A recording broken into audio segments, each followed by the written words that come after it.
This is Motorsport Radio. Join the conversation and have your say on motorsport-radio.com. Motorsport Radio. The Superbike Show on Motorsport Radio. Hello and welcome to the Superbike Show on Motorsport Radio. My name is Lester. We are back once again for another couple of hours of talking about bikes. Everything from BSB, MotoGP, World Superbikes is what we're sorting out as well during tonight's show. And everything else, all the big breaking news that sometimes breaks during the show, we'll have it here for you. And also we've got the little matter of a big interview with Mr. Julian Ryder on the show right here a bit later, so stay tuned for that. We will be having lots of your comments that we've had flood in to our internet streams on the Facebook variety, as our Mr. Kiko Giles put out a fantastic, what was it, Kiko? A picture, image or something? Yes, hello, welcome first of all. Hello, thanks for joining us. I'm Kiko Giles, Lester Forbes alongside me, and tonight we're going to be talking loads of stuff. Thursday is the day where the Superbike show comes alive once more. Yes, we put a little poll out post out on Wednesday, and it was surrounding the recent announcement that there may well be a Mexican Grand Prix in MotoGP next year, and they will be using the Autodromo Hermanos Rodriguez circuit, the one that the current Formula One guys use for their Mexican Grand Prix. A lot of speculation about that happening in the early part of the season, make it 4 flyaways at the start of the year. That is a controversial thing. We have put a poll out, should it happen at this circuit? No one's against the Mexican Grand Prix, but it's at the venue that we have chosen. So, lots of comments will be flooding in on that one, but that is our main talking point today. So, keep comments coming in both on the post and on the stream, and we will react to them, everything. Yeah, we do certainly read them. We will acknowledge them. We'll read them. We may even give them a mention next week when we come back once more. But on the show tonight, Thuxton we're talking about from British Superbikes.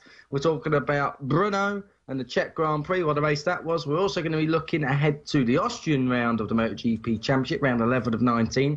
And we'll be talking Cool Fab as well, because that comes to you from the metropolitan area of North Wales in Glanigors. The Motorsport Awards mug there on display for the visual radio stream viewers.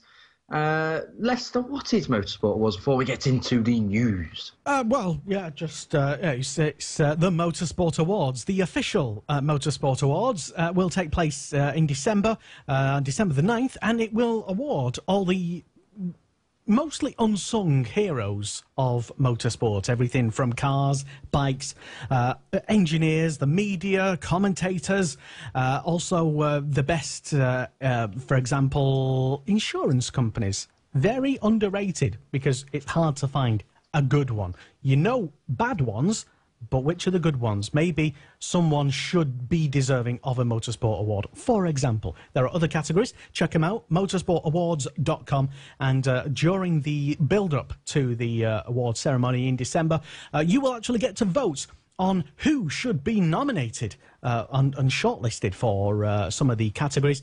And you can even vote on the winners, like the best car racer, the best bike racer, the best young, talented type of racers, all the different categories, all the different timelines. And we're looking to not just exclusively award things to just British people. It is open to almost anybody, but we do have a British kind of focus as we are in Britain. And it is the Motorsport Awards, and we want this awards to be one of the best motorsport awards, because that's what it literally is, a Motorsport Awards. So check it out, motorsportawards.com.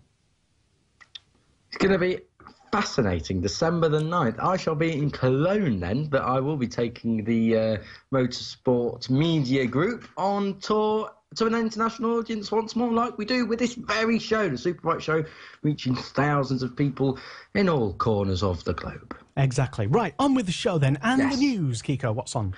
MotoGP, we're a bit thin on the ground with news, I must admit, this week. Pol Espargaro is going to miss the Austrian GP due to a broken collarbone sustained in an accident in warm-up at the Czech Grand Prix. He's avoided surgery, but as we understand it here, there is going to be no replacement rider because, of course, Michelio has also decided to knacker his knees up. That was at the German round when he was wildcard entrant for the KTM team. Max Biaggi, this news broke a little bit before last week's show, but we didn't get it out. Max Biaggi is now global ambassador for Aprilia. He won his championships into 50cc Grand Prix with Aprilia. He won a World Superbike Championship with Aprilia. I think he actually won 2 with Aprilia. But either way, massive ambassador for them, and great to see him being recognised on the global level by what is really quite a small manufacturer based in Novale in Italy. MotoGP rumour really, but more to do with British Superbike. Scott Redding is maybe on his way back to Britain. Paul Bird confirmed that he was talking to the Gloucestershire rider who currently rides for Aprilia. Scott Redding may well be racing at Silverstone next year, but maybe not in MotoGP. May well be British Superbikes instead. And the big talking point, we've already touched on it, the Mexican Grand Prix for MotoGP in Mexico City, the Autodromo Hermanos Rodriguez, a circuit that has been controversial with motorcycle racing before, back in the 90s. Recently been really very well renovated for car racing in Mexico, hosts the Formula One Mexican round, of course. But there is talk of that round coming in to MotoGP next year. Lots of controversy about it, some stating it's not safe. There are going to be changes made for this to go ahead, but I still question whether them changes are going to make much difference. But that's the MotoGP news. Not much of it around this week, Lester. Slow news week, one would say. But yeah, we are sort of focused a little bit on World Superbikes as well. And we will be having, as we said earlier, Mr. Julian Ryder on to give his thoughts about what in particular, what we're going to bombard him with. What do we want to know for this evening? I think first of all, we're going to be talking a bit about how he's, what's he doing? Because, of course, he left BT Sport at the end of last year, retired out of MotoGP, not retired overall, but which he hates people saying he has retired, because he absolutely hasn't. BSB, wasn't he? BSB, the Suzuka 8-hour, of course, does a little bit of wheeling and dealing with his antiques and so on and so forth. We're going to be talking about him, talking to him about MotoGP and stuff like that. British Superbikes as well, but we are going to talk to him about Mexico as well. His insight is vital, and you will see why later when we do talk to him about that. Yeah, there's also, as we go through the show this evening, there's a couple of potential news articles that I'm keeping my eye on that might either break up, have become gossip and might turn into news during the show, which is something that regularly happens. But we'll keep our eye on that and tell you more if it does. So, as Kiko said, if you are tuned in to us and this is your first ever experience of Motorsport Radio or the Superbike Show, hello and welcome. You're more than welcome to give us a nice little share and tell your other motorsport friends all about us, because we do regular live shows every single week here on Motorsport Radio, and we just talk about motorsport. And we do it, well, it started out as radio, but we do everything sort of visually now. As more emotive connections now. Sort of. Motorsport Radio, a show that cares. Moving on. I won't go that far, but... No. So anyway, so you mentioned at the start of the news there regarding Pol and KTM and such. Kiko, how do you think they'll probably approach their home weekend? Gonna be awkward for them with their multi-million-pound hospitality unit, and there's only going to be one rider in the Premier class. We understand it is only Bradley Smith. And even more awkward bit about that is he's not being kept on next year. So yeah, KTM really put themselves in a weird situation now. Bradley probably will be okay. I think you're expecting points from him, possibly a top 10. But I don't know what they're going to do in terms of replacement. Red Bull will be desperate to have both their bikes out. This is the circuit owned by Red Bull. It's called the Red Bull Ring. KTM are sponsored by Red Bull. KTM are Austrian. This is their biggest event of the year. So massive blow, really, for them. In effect, Pol Espargaro's their star rider as well. He'd be the one you'd be looking at for the best results, but that's not going to happen because, of course, he is injured. He broke his collarbone. We're not sure when he's coming back, actually. Of course, the next round after Austria is the British Grand Prix at Silverstone and then to Misano, which I will be there for. But he should be back. He should be back by one of those rounds. But no. Are you going to MotoGP at all, Kiko? Might be doing. Oh, yeah. Might be doing my do. No, so... yeah, KTM, one entrant this weekend. Who knows? Maybe a young Miguel Oliveira might get a call up, although that'll be silly because he is now your Moto2 Championship leader. But more on Moto2 later. Exactly, yeah. And I think it was Tony Elias who said that maybe going back to Moto2 takes balls, referring to potentially Brad Smith. But again... Well, Elias would know. He's done that before. He was a rider who was flicking about for a few years. 2009 MotoGP, 2010 Moto2 in its first year, champion for Moriwaki. Back up to MotoGP with LCR Honda in 2011. Back down to Moto2 in 2012. World Superbikes towards the end of 2013, and then since then he's kind of been a bit lost. But Tony Elias, he would know. That's all I'm saying. Yeah. Your thoughts on that? We do like to read all the comments, even if we don't necessarily read any of them out. We do certainly read and enjoy all of the comments. Most of them, anyway. Most of them, yeah. And other news then, World Superbikes, Kiko, what's been going on? World Superbikes, right. Motul are confirmed as the sponsors for the proposed Argentine round of the World Superbikes this year, coming from the San Juan province in Argentina. That is the circuit as it is now. That happens what are you at the talking end about? of October. I don't know. I can't see anything. Yeah, that happens at the end of October. Now, it is currently the 9th of August. We have 2.5 months, and that is what they have so far. Of course, we don't know how old that photo is. But just to describe what Kiko's actually talking about, it's a building site with a little bit of... When we say building site, it's a bit... Well, there are no buildings. Site in scenery. It's a building site that should be happening. For the listeners who haven't seen this, if you're on our visual radio stream, you'll know what we're on about. But if you're not... basically, there's this new circuit being built in the San Juan province of Argentina. It's nothing to do with the Termas de Rio Hondo, completely different government in this area. It's run and self-funded by totally different parties. So it's a bit like the Circuit of Wales, then? A bit like a Circuit of Wales, but at least they've got the track built here. So, the diggers are there and there's no curbing on the circuit. They've got no service or access roads, really. There's no paddock being built. I like the way that they've got at least Armco there. They've got Armco, and can I just stress, this has got to be homologated soon. Like they haven't actually got the facilities in, let alone this has got to be homologated weeks before the event. I'm telling you, that is very touch and go. I wouldn't have the Argentine round of this World Superbike Series confirmed in at all. Do we know exactly when this was taken, this image that we're looking at right These are the most recent images of the... that you could find on Google? No, these are from the official World Superbike website. All right.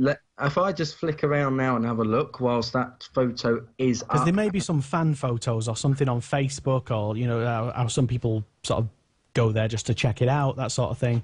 Yeah. So you never quite know whether it's just journalists trying to be a bit sensationalist, or if it is actually just like that. Because every circuit starts out as a mess. Even the Red Bull Ring looked very much like that just a couple of years ago, which seemed to be never to be a thing ever again, but it's back. It is, same as the Mexico City Raceway, whatever it's called there, the Autodromo Hermanos Rodriguez. That was very different. In fact, I think it's so much change you can still see the old circuit loop round the back of the new grandstands. We'll come on to that later. If you're on Facebook, Motorsport Radio, on Twitter, @MSport Radio, the photo of there's a bird's eye view of the circuit. It's new circuit there for you to all see and enjoy. But there, World Superbike news. Besides that, the Argentine round, Triple M Honda, according to one Mr. Gregory Haynes, may well expand to 2 bikes in 2019. So that will be very interesting to see if they can get a two-pronged attack in the independent Honda team. It'd be brilliant if it happens. Right. So with World Superbikes seemingly not able to convince everybody that it's made the necessary changes to get, I don't know, what we're judging it against, back to its best whenever we were young. Yeah, early 2000s, late 90s. Yeah, depending on how old you were, that's, whenever you were young, basically, I suppose, that you would say. But really, though, what does it need to do, really, to first of all, just get more bikes back on the grid, if that is needed? I like the phrase, you only need 2 bikes to have a race, or 2 cars to have a race, because, at the end of the day, you do. Well, nobody sells tickets with 2 bikes on a track. Exactly. So I'm thinking that, they're in a step in the right direction, getting a manufacturer on board a little bit more, a couple more bikes out. Yamaha are also trying to do the same, don't forget. They're also trying to get a second team out there. They've approached Marco Melandri to be part of that. So getting more bikes out on the grid is a good thing, providing they're competitive. And at the moment, the Triple M Honda just isn't. And that's a problem. I'm afraid that is a massive problem. There's no point filling grid slots. Unless you're going to sell it off as a separate series, maybe have an Evo class or a World Superbike Cup class. Is there much point? You want a good 10 or 12 riders who could win races. At the moment, we've got a good 6. Now, them 6 are quality riders. The biggest issue is 4 of them are British and 2 of them are other nationalities, Italian and Dutch. So, yes, having more bikes on the grid is going to help, but you need to get different nationalities on them bikes and make sure them bikes are quick, first of all. I mean, they've got PJ Jacobson there at the moment, but rumour has it he might not stay there anyway. So all change may be set down at Triple M Honda completely. Interesting. Okay. Let us know your thoughts if you have any at all. What does World Superbikes, if anything, need to do to get more bikes on track? And is that maybe the thing that the World Superbikes needs to do? We should also say, now, we don't normally do this, but there is a World Superbike survey that fans can take part in. Now, it's not on our site, it's on another site, motorsport.com. I think that group owns motorsport.com, Autosport, and another site that I can't remember the name of. But anyway, World Superbikes has partnered up with them, and basically the fans can say, what direction would you like World Superbikes to go in? Now, for me, when I was filling it out, because as well as a journalist and maybe a broadcaster, I don't know if we can push it that far yet, but, journalist. We all know what you'd like to do, having read last week's article on the website. He wants elephants rolling down pit lane. Unfortunately, he wants a circus on the start, finish straight. Unfortunately, those options were not available. Oh, okay. But you can say, do you want to have the current format of a split race system, or would you like all the races on a Sunday? How would you like qualifying? And, for me, that's quite a straightforward answer. Both races on Sunday. Saturday's a waste of time, basically, apart from qualifying. It's that kind of thing. You also get thrown into a little competition at the end of the survey. Thanks for your time. You win a Superbike? No. You enter a competition, and I think that's for VIP hospitality treatment at a round of your choice in 2019. I think it's of your choice. The winner is revealed at Qatar, the end of season party. Don't want to go Qatar. Jesus. End of season party with Rosewater and no fans there down in Doha. But we should also stress that whilst people might just think, it's only a survey, 270,000 people did take part in a similar survey, which was to help revive F1 when Liberty Media took over. So don't write it off just yet. It may well do something. Yes. And if you don't think your say matters, it is not an election. Just put down what you want. It's not. Don't. Brexit. Oh God! Everyone has a voice. Everyone can say what they want. It's good that they're at least reaching out to the fans, isn't it? Yes, they've acknowledged that they need to go in a different direction at what their organisers doing. I think. Well, potentially, yeah. They're taking if I don't know if any of us come up with some good ideas, or maybe they think, or they just want us to back up what they think their good ideas are. Maybe that's the reason for it. And if it ends up producing what I think some of us want, then maybe that's a good thing. I don't know.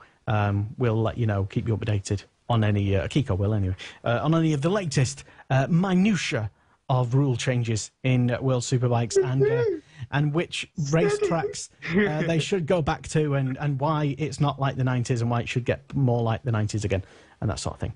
Anyway, moving on. PSP, yes. Thruxton. No. Whoa. False start. All right. Steady on. Go on. Last bit of news. There's very news. little news in British Superbikes, but I can tell you now. Go on. If I said the words National Superstock 1000, know there's been a rider change. And this time it is Ben Godfrey. He has joined Team IMR for the remainder of the year. Should a bit more news onto that. Adrian Gorster's come. Now, he used to work for World Superbikes. Back when it was Castrol Honda. He used to work for Honda when it was Castrol Honda alongside Neil Tuxworth, I believe. So that is I tell you, that team, turbulent couple of rounds. That's a very fair thing to say, I think. Ben Godfrey going there. We know Ben's a quick rider from Long Eaton, just down the road from me, know him very well. So Ben Godfrey getting a good chance there with Team IMR. So Ian Moffat's team back down to one bike for the remainder of the year. Of course, news broke on the show last week that Jordan Gilbert would not be riding for the team much longer. Just remind me, there's been so many changes in Stock 1000. It's very difficult to keep up, even for Kiko, and he's like an oracle. I believe that's 15 now. Okay. Where was Ben previously? Before Ben was on a super sport bike for the last two rounds. It was really lacking horsepower. Right. And before that, he was at Mission Racing, which is where Chrissy Rouse and Jordan Gilbert came from originally. Yes. So, yeah, Team IMR taking some of the and even Mission Racing have. Well, they've gone for now. Yeah, Russell Owen's team. We did an interview with Russell Owen, actually. It's a little bit out of date, but if you would like to check it out along with the other amazing content we have on our site, motorsport.radio is the place. Yeah, motorsport.radio, place to check it out. Good luck, Ben, and Team IR. Yes, for the rest of the year, if it is indeed that long. Moving on, BSB at Thruxton. And, what happened? Kiko. Leon Haslam taking a brilliant win in the last lap of race one against Jake Dixon. That was something. Who really, we didn't bet against it completely, but we did think that maybe Leon Haslam might be on the back foot. No, hadn't won a race coming into Thruxton, but he has now. He beat Jake Dixon on the last lap. Crowd were going mental, I can tell you. Mm-hmm. Josh Brooks collided with Jason O'Halloran at the final chicane in race one. Both of them ran off track. And Peter Hickman, can I just say, rider of the weekend, I gave to Sean Winfield on Saturday. However, and level with Sean Winfield, I won't say better, but level with Sean Winfield, Peter Hickman, third place and second place in the races, and he had a kidney infection. Unbelievable. How did he do that? Chrissy Rouse also had a good weekend, got his first top 10 for Househall Racing. Mason Law had a fantastic weekend for the WD-40 Kawasaki team. Bradley Ray crashed out of race one and took Danny Buck and Michael Laverty with him at the final chicane, so that has blown the bottom end of the showdown completely wide open now, especially as Peter Hickman's come to good form. He's had a few of them lately, hasn't he, Brad? Brad has, yeah, he has. I think over-exuberance of the right wrist, but not in the way that many people will now think. Race two, we'll talk about Josh Brooks, Peter Hickman, Jake Dixon, 1, 2 and 3. Gino Ria. Now, people think Gino Ria didn't score any points over the weekend. Can I just say, and I said this all last week, Thruxton, expect surprising results. Yeah, but to be fair, you said that about absolutely every possible scenario. Because Thruxton provides surprising results. Yeah, you never know. Really, really out of the blue results. And Gino Ria, had there been a third race, his lap time from race 2 would have qualified him 6th. Okay. Yeah. He didn't score any points, but it still would have qualified him 6th. So he's showing signs of making some progress. Although he was testing. Just sorry to interrupt. He did. I think he jumped on a stock 1000 bike to do some testing, and it was rumoured that he was maybe going to enter a race as well. Yeah, I think he jumped on a Superstock 1000 bike, but he didn't take part in the race. No. But had he taken part in the race, his teammate won. So Josh Elliott taking the win from the OMG Racing Suzuki team. You can read all about that on the motorsport.radio website. Anyway, but yeah, Gino Ria showing signs of improvement. James Ellison on one side of the Anvil Hire Tag Racing Yamaha Garage had a disastrous weekend again. That's got to be a showdown. Hope's over. But Sean Winfield, his teammate, got into the Q2 for the first time ever. Now, people will say, it's only Sean Winfield at the back of the... Doesn't matter. No one out there is doing a poor job. Sean Winfield, hats off to you. Brilliant qualifying. Looked good all weekend. So happy for him. Until he took Danny Buchan out, which Jim Buchan wasn't happy about. Neither was Danny, but never mind. Tom Neves' BSB debut. Yeah, I think that...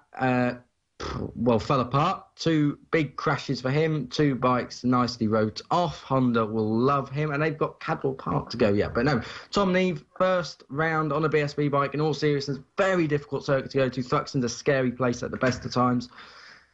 The biggest bit of positive news is that Luke Mossey is well and truly back. Hey. Maybe a bit late for the showdown charge, but he is now capable of running at the front, and that is great to see, really. Luke Mossey back at the front, where he belongs. 2 fastest laps for him at Thruxton. Strangely enough, at the circuit where it all went wrong for him last year.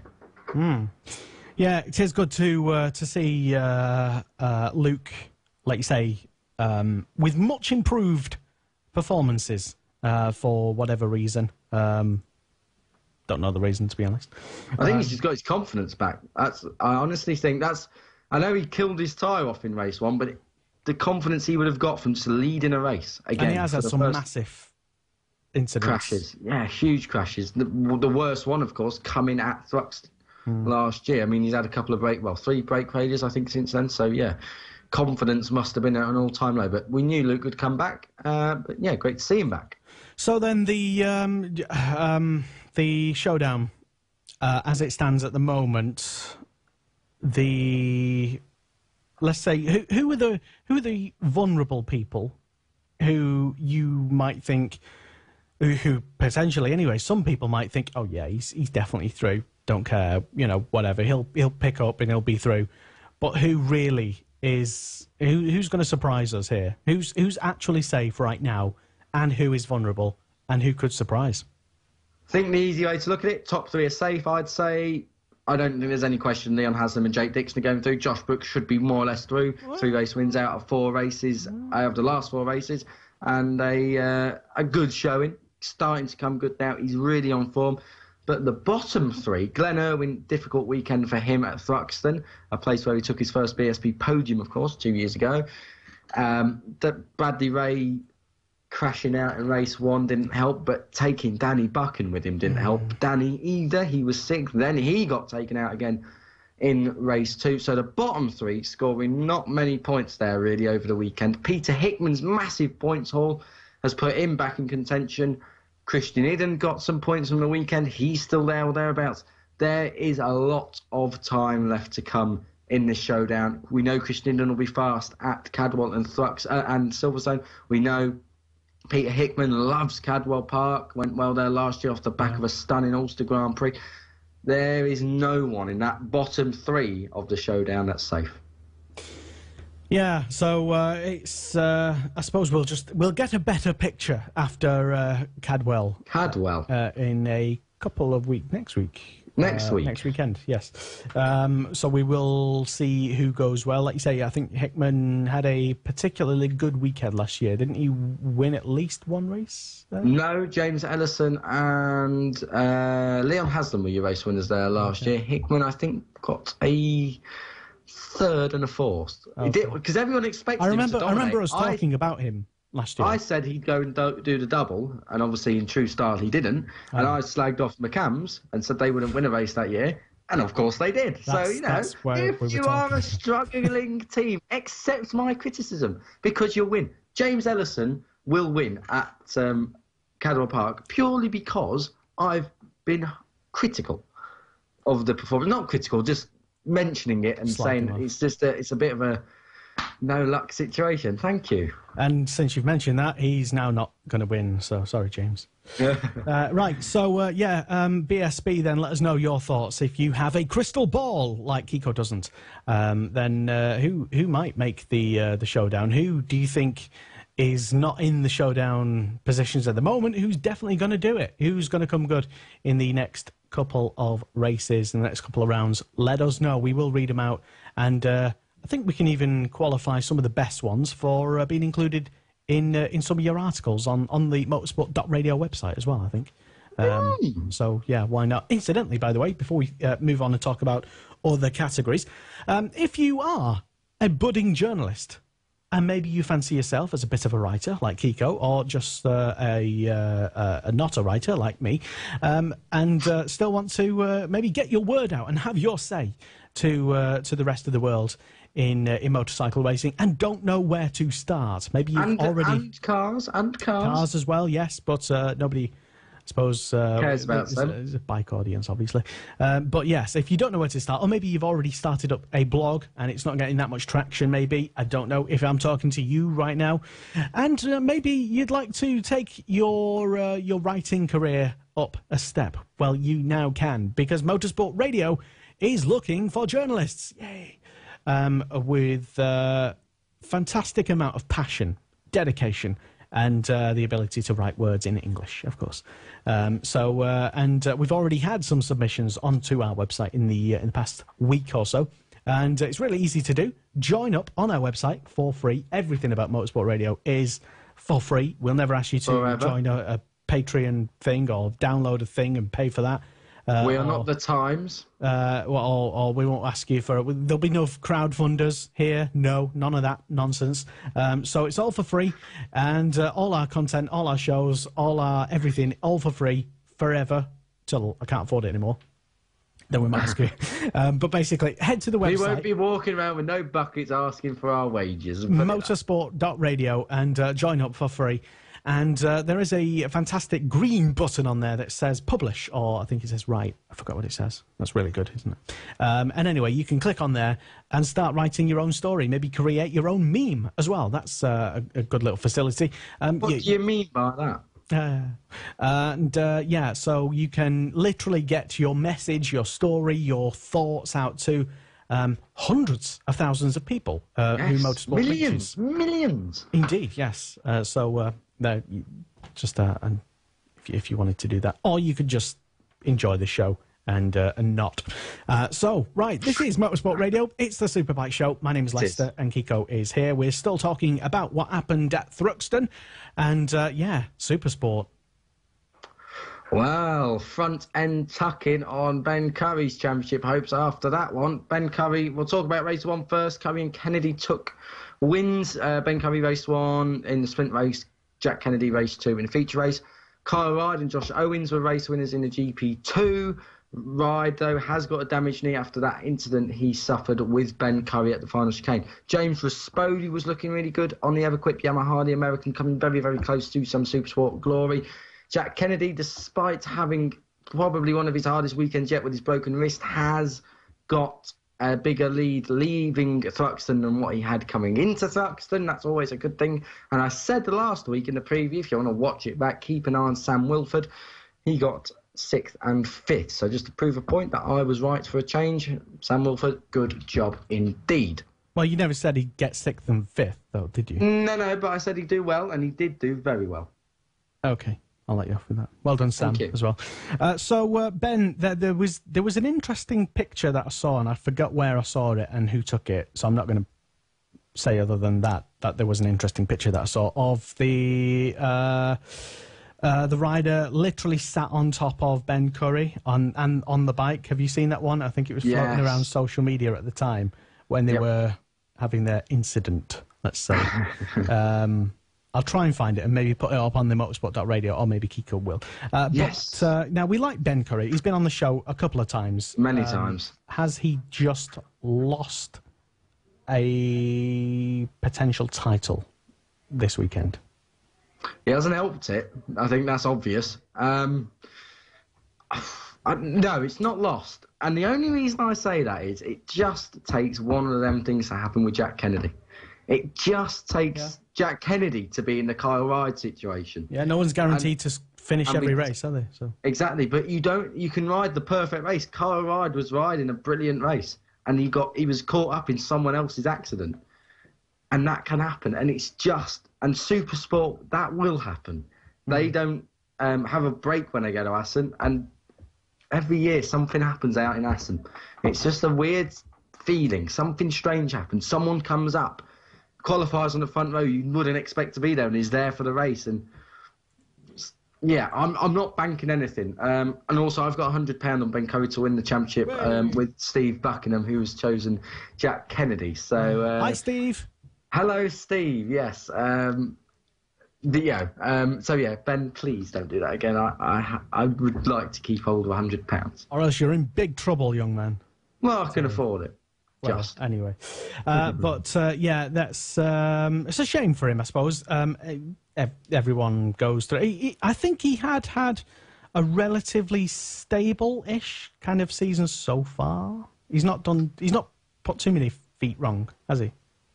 No, he's been good. He had a retirement in Thruxton Race 2, but this one here, his crash is the first human error that's happened, let's say, which is a strange one, let's be honest. It's not it's not the Ben Curry way. He's not a rider who will just crash and crash and crash. Very rare to see him crash. Everybody makes mistakes. But everyone makes a mistake. So. Jack Kennedy could have his mistake yet, although some would say he already has when he crashed and tested. Yeah, that's hopefully it will. I don't know. I'm envisaging that word.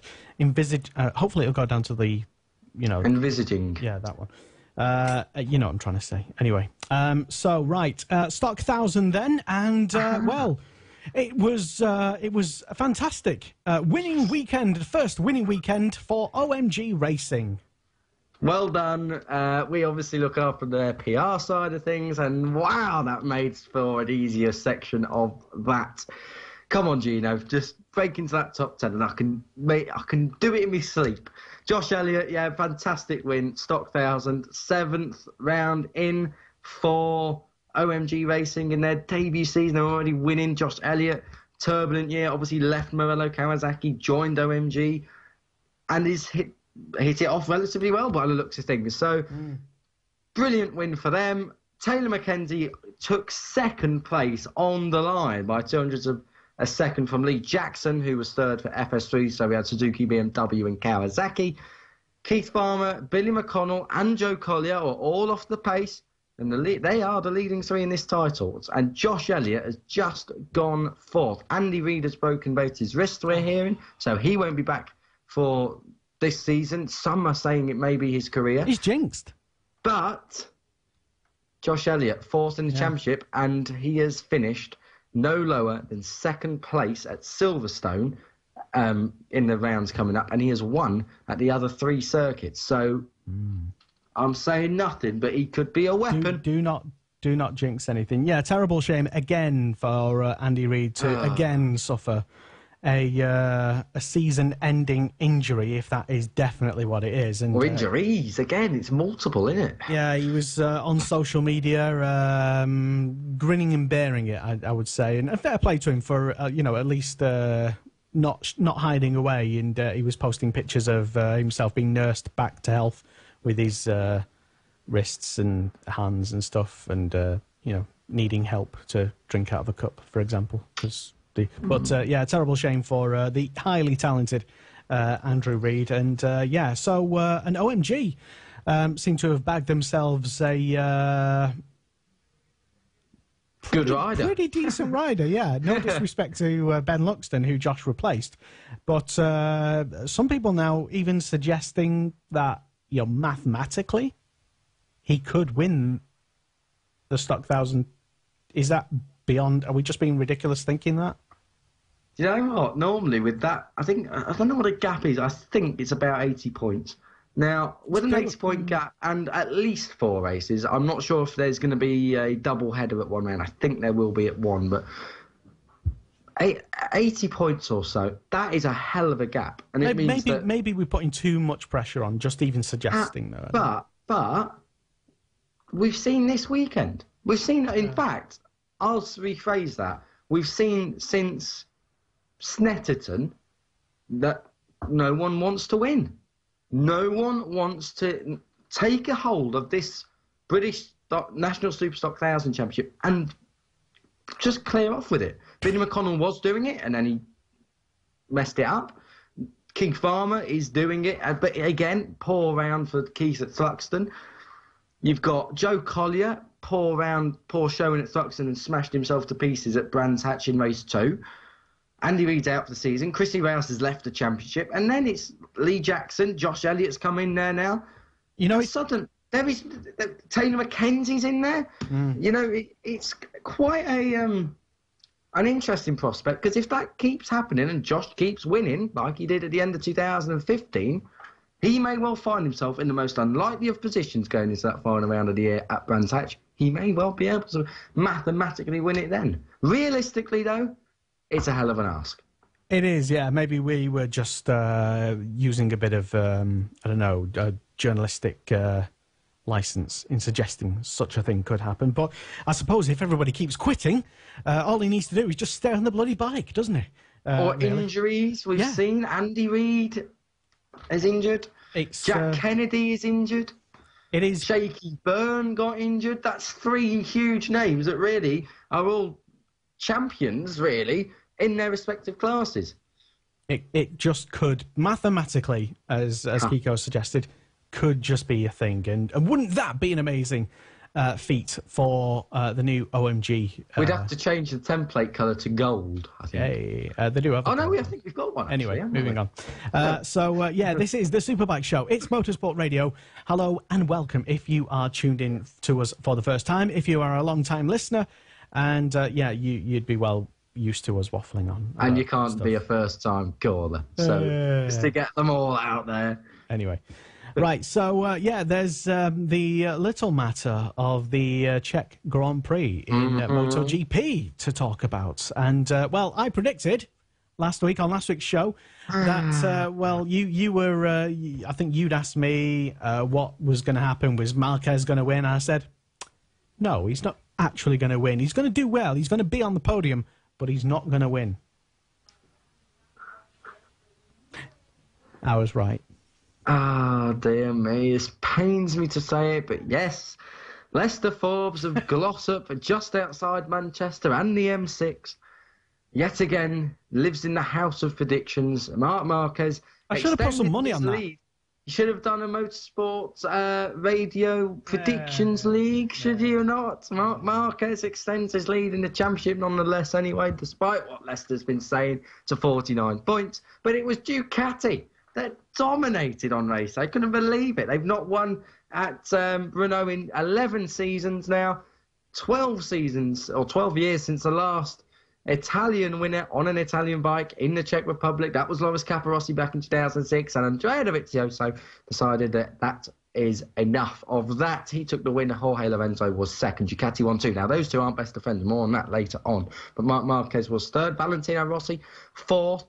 And turning the corner for Yamaha, it seems to be an ongoing corner. It seems a bit like turn 1 at the Shanghai International Circuit. Just goes on and on and on and on. But Valentino Rossi and Yamaha starting to get there, at least on that side of the garage. Pedrosa faded yet again down the order. Started off free practice very, very well. Not quite there come race day. Suzuki were worryingly off the pace. Haven't won at Renault since 1989. Andrea Iannone, the top place, Suzuki in 10th. Just to bring the Alvaro Bautista fan club back to life, he was 9th. That's his 5th top 10 on the bounce. Cal Crutchlow was 5th and back in the race for top independent team bike. He was ahead of Danilo Petrucci, ahead of Johan Zarco. Talking of those two, Petrucci was consistent and Zarco a little bit revitalised, I think, come Brno. Good showing there, was in the leading group. But Maverick Vinales on another Yamaha, the Movistar Yamaha team. What a woeful end to a shambles of a weekend, really. Maverick Vinales qualified 12th and paid the price. Wiped out by a wild card.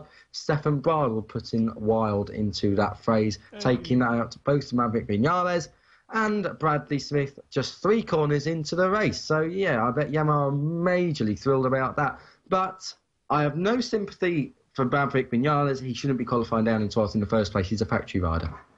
Oh. Hard times at Aprilia, though, mind you. You could be Aprilia. You could have a crash for Scott Redding, who I don't know what he's doing. And Alicia Spargo, just 15th. Thomas Luthi, though.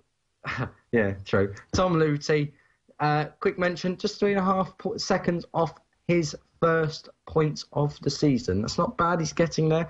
It's a little bit more of a distance stat. He was 3.5 seconds off his first points in 16th in the MotoGP race. Wait for the stat for the Moto3s. Yeah, next round is the Ostrich Ring. It used to be called the Osterreich Ring, actually. I know what it used to be called.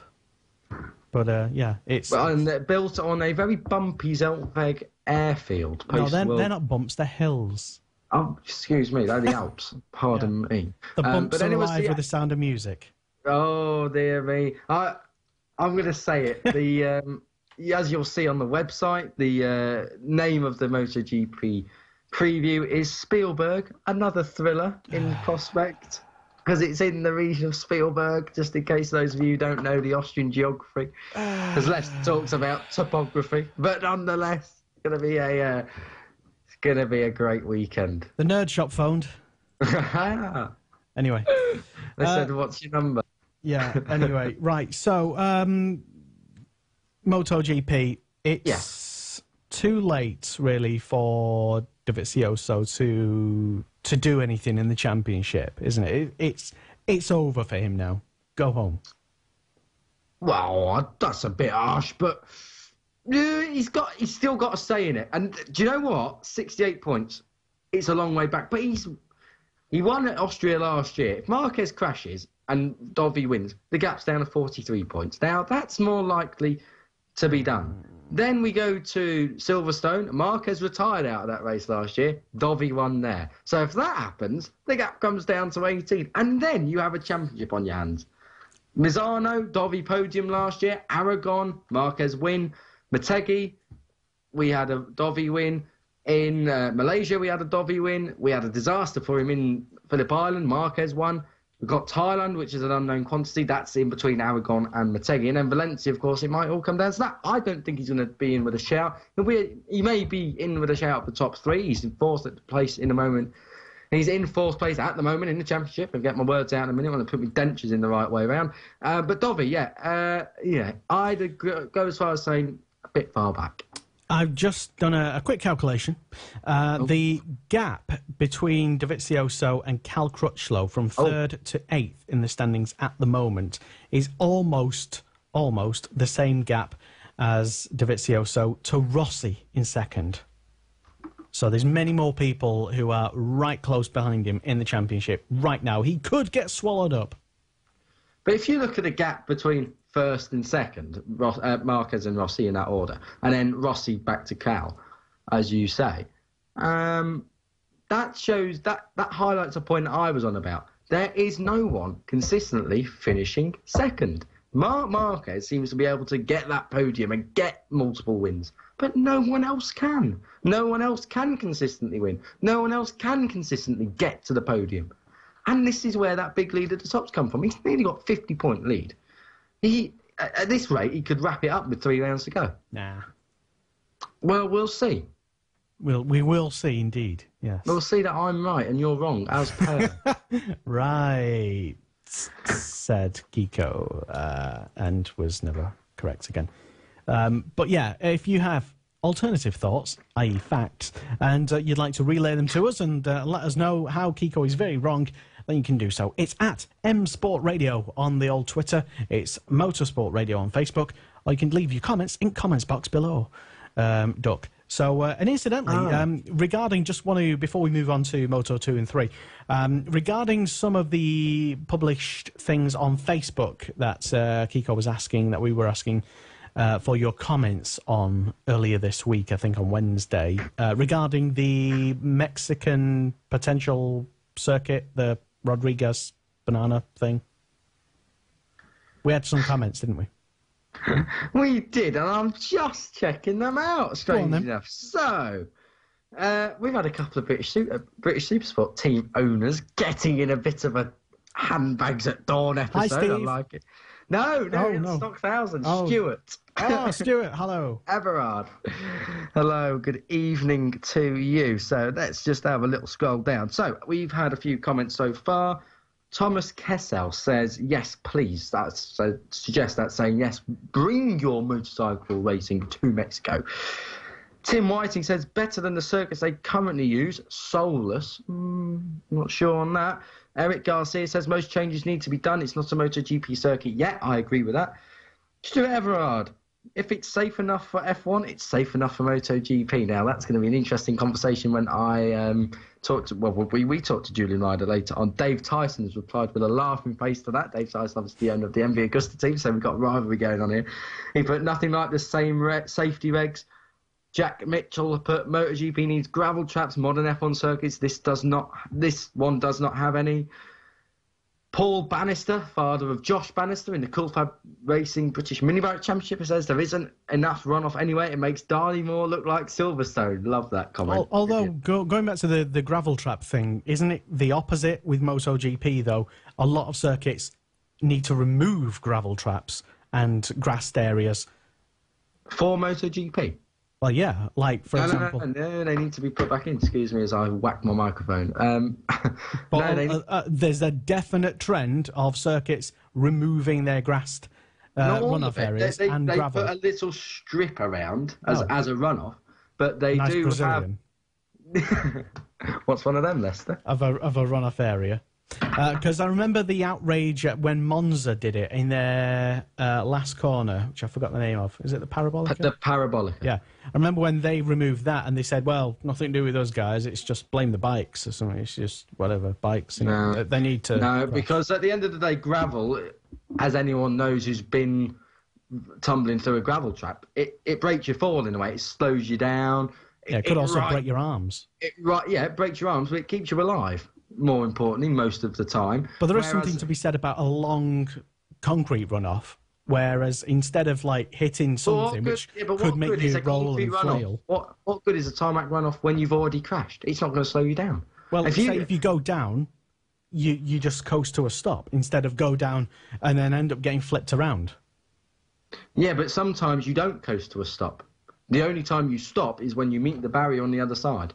Now... I mean, that infield, that little tight, twisty section, that's always going to be tight and twisty and very slow. And that is all concrete anyway. That's not a good thing. There needs to be gravel there. Well, I don't... It doesn't all have to be gravel, but there needs to be gravel somewhere. There needs to be gravel before they get to the tyre wall or whatever, what do they have now, Erectus air fencing or whatever.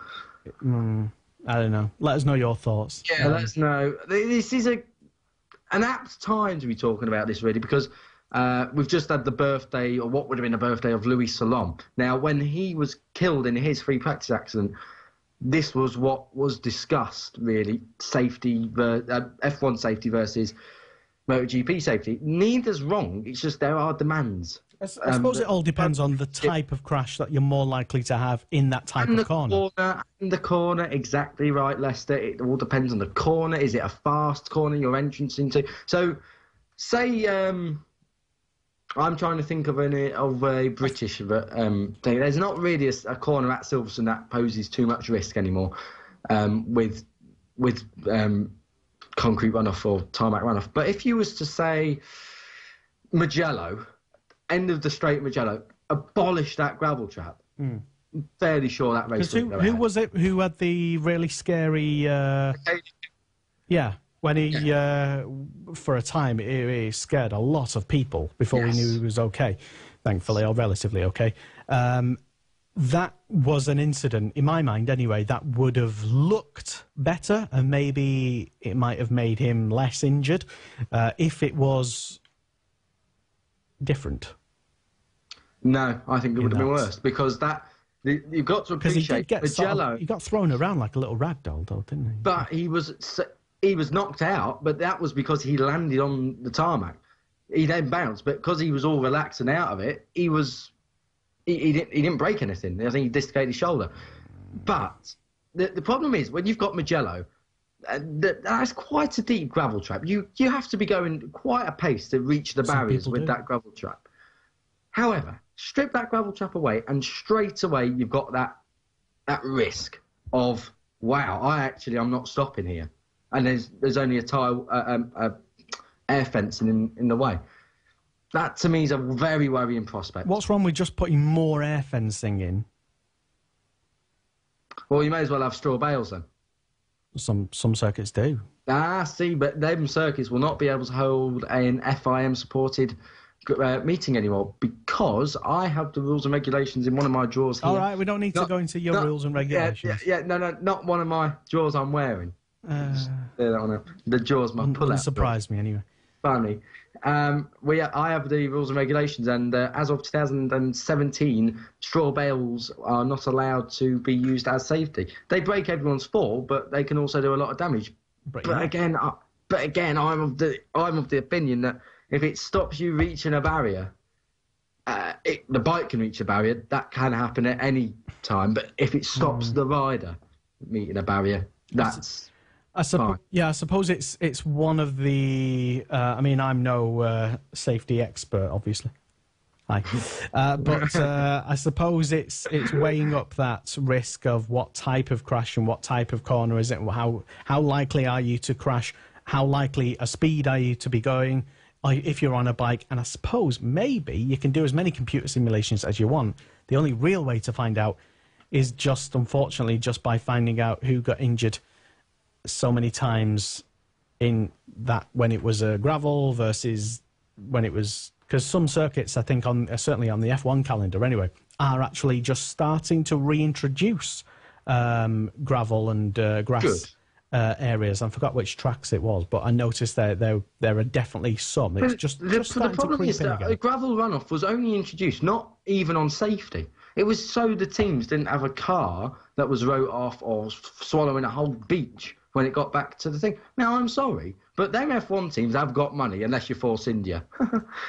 But most of them have got money, and they can afford to take all that out. When did money overtake safety?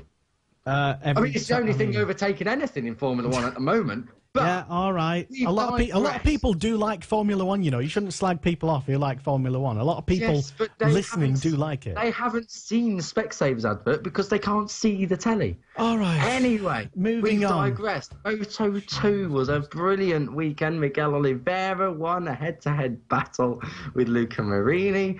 Francesco Bagnaia was third, Baldassarri fourth, but that does mean that Miguel Oliveira is now your series leader. Xavi Vierge completed the top five. The Saxon Ring winner, Brad Binder, was sixth. Britain Sam Lowes, 22nd on the grid, finished ninth. Fabio Quartararo, 11th place.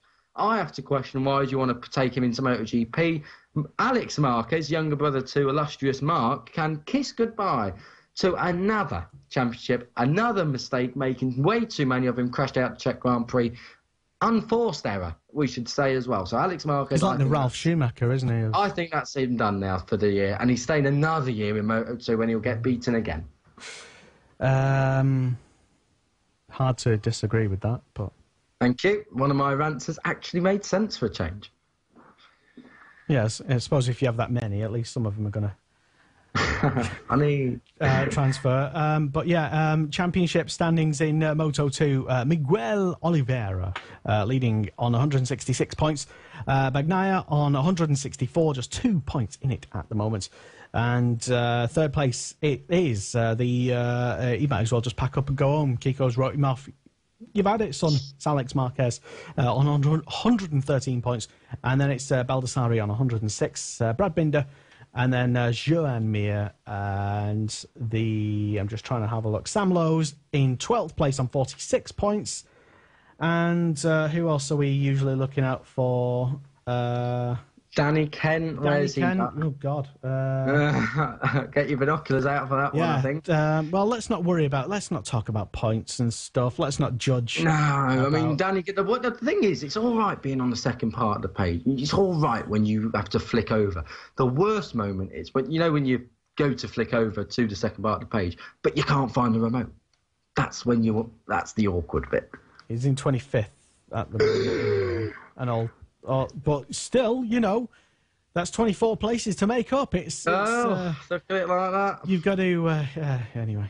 They won't make him up throwing bikes at fences, though, will he? Moto 3, anyway, talking to throwing bikes at fences, Oban's John Mcphee did just that after colliding with someone in the last chicane. It wasn't his fault. Check out his Instagram. You'll see. Jakob Kornfeld started on pole and finished third. But it was Fabio Di Gianantonio, the moral winner from Le Mans, who finally took his first win, and I'm mega happy with that. I said a statistic last time on the show, 5 Italians in the lightweight class have won their first race ever at Renault. Valentino Rossi, Nico Antonelli, Gilberto Parlotti, Italo Busciaridi and Alessandro Gramini make it 6th because Fabio Di Gianantonio has done just that. John Mcphee was good until he crashed out at the end, touched Marcos Ramirez, actually ripped the wheel, the tyre off the wheel, and that's what caused him to crash when he flicked it from left to right. Aaron Canet back in second, still without a win though. He is getting close to the top of the championship. They have really magnified now. The top 3 or 4 are really getting close. And he has to capitalise whilst Jorge Martin is out injured. Though the Red Bull Ring Moto3 is going to be a thriller. Enea Bastianini came from nowhere and finished 4th. Don't know where that came from. Marco Bezzecchi has took the title lead back. It's like a pendulum at the moment, swinging from KTM back to Honda, Italy back to Spain, Bezzecchi back to Martin.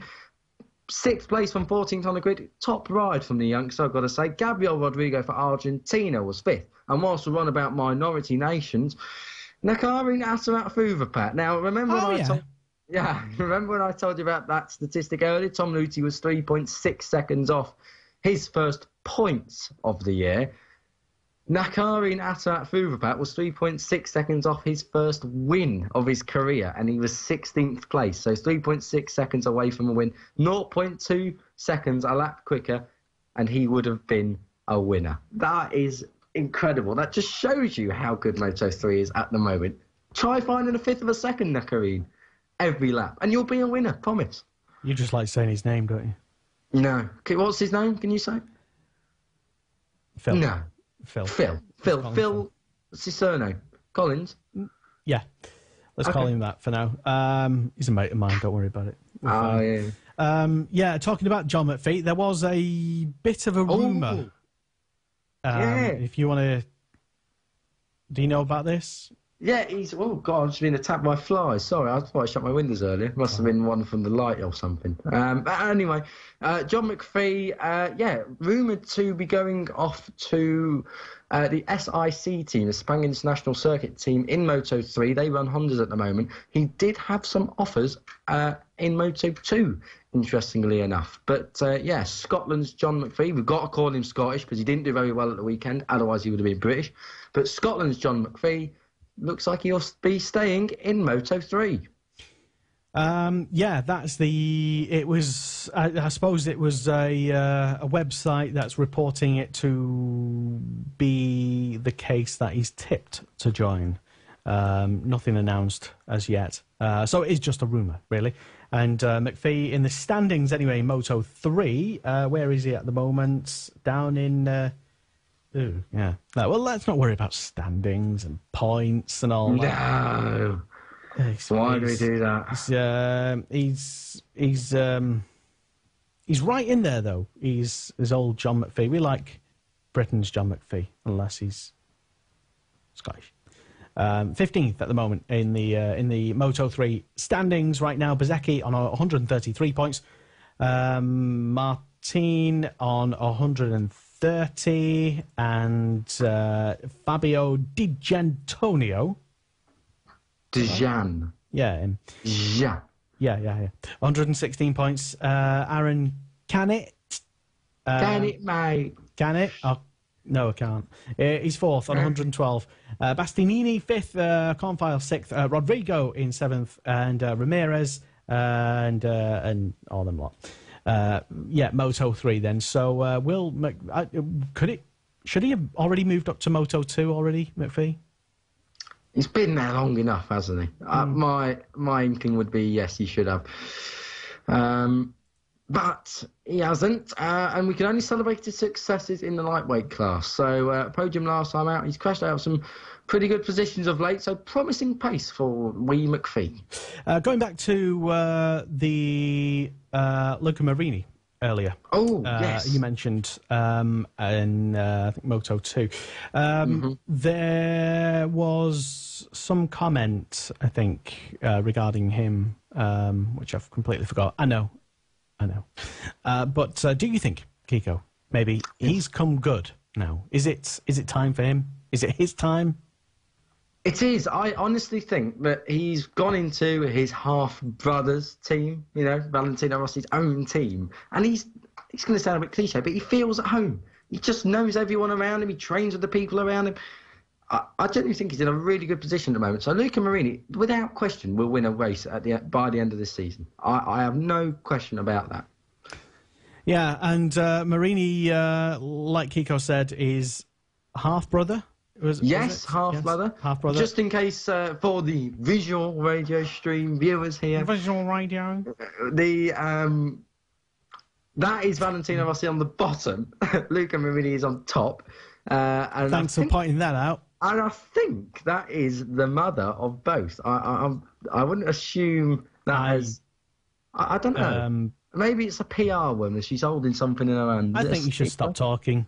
She's got a lanyard on anyway, so she's obviously something. Yeah, she's got a lanyard. She's right. She's all right. She's got a lanyard. Don't worry about that. She's definitely not the mother of half the paddock. Don't worry.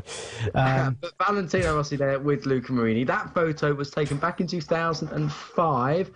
That was when Valentino Rossi won the championship, I think, in Sepang that year. Oh, yeah. But they have both changed just a little bit in recent years. Here they are again. The rag and bone man on the left, and wide-eyed Luca Marini, or as Lester called him off air earlier, fish face on the right. Right. So yeah, they have absolutely changed, and it's a wonderful story. Yeah. It really is a fantastic story. Thanks for that, Dick. Anyway, the old Rossi and Marini there, and. Old Rossi and new Rossi. We can't really say that because they've got different dads, but obviously their mother's quick. I feel like we need to move on very rapidly. It's time to get to the next Grand Prix discussion. Yeah. Gordon Bennett, it is as well. Is that the time? Anyway, just before we head on to there, Julian Ryder should be on the show very, very, very, very shortly. So stay Would you tuned. like to say that a little louder? I don't think they quite heard you in the continent. What? I'm just summoning him over. But yeah, Julian Ryder here on the show, answering as many questions as Kiko can throw at him before we run out of phone credit. Or he has to go. The last interview lasted an amazing 7 hours. Unbelievable. Julian Ryder, we had to cut it down for obvious, because we all fell asleep in the end. So, yeah, Julian Ryder here on the show. No, Julian, you're not boring. That's just me. And so stay tuned for that. This is the Superbike Show on Motorsport Radio. I'm Lester. Kiko is here. And we are welcoming your comments this evening on the Thursday as we look ahead to this weekend's 6th round in the Cool Fab Racing British Mini Bikes Championship. Live and exclusive radio coverage all weekend. Find out who is going to be the next BSB star as the championship, which is on the road to MotoGP, rolls into Glanagors in north-west east, over there in Wales anyway. And maybe some of them might even win a motorsport award one day. Indeed. So, yes. Interesting. Mexican Grand Prix. We've got a discussion. What are we discussing? Even more about it. Well, first of all, it is a good idea that we are going to a new market. Oh, yeah. This is true. In Mexico. we haven't had a Mexican Grand Prix before for motorcycles, only for cars, but no one cares about them. They're irrelevant. It's a good new market to expose. We are going to the South American market. Argentina obviously making a welcome return to the calendar. Brazil coming back maybe in 3 years for the first time in what will be 17 years since it was last on back in 2004 at Chacua Pagua. They demolished that circuit for the Olympics. Sure. But the Mexican Grand Prix, we've never had one in Mexico. We've obviously got a brilliant facility in Cota in Texas, which is where all Mexicans end up going. But we haven't had one in our homeland. And I must say, that shocked me. I thought, there must have been. We've had Venezuelan Grand Prix, and we wouldn't have one there now. Look at the state of the country. But we haven't had one in Mexico. But we will do next year. The only problem for me is that it will be at this place, the Autodromo Hermanos Rodriguez circuit used by Formula One cars.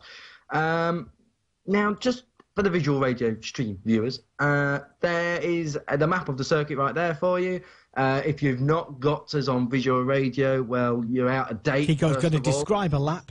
But not only are you out of date and probably incompetent with that, but thanks, you can loyal find listeners. us on Kiko doesn't know Facebook. that.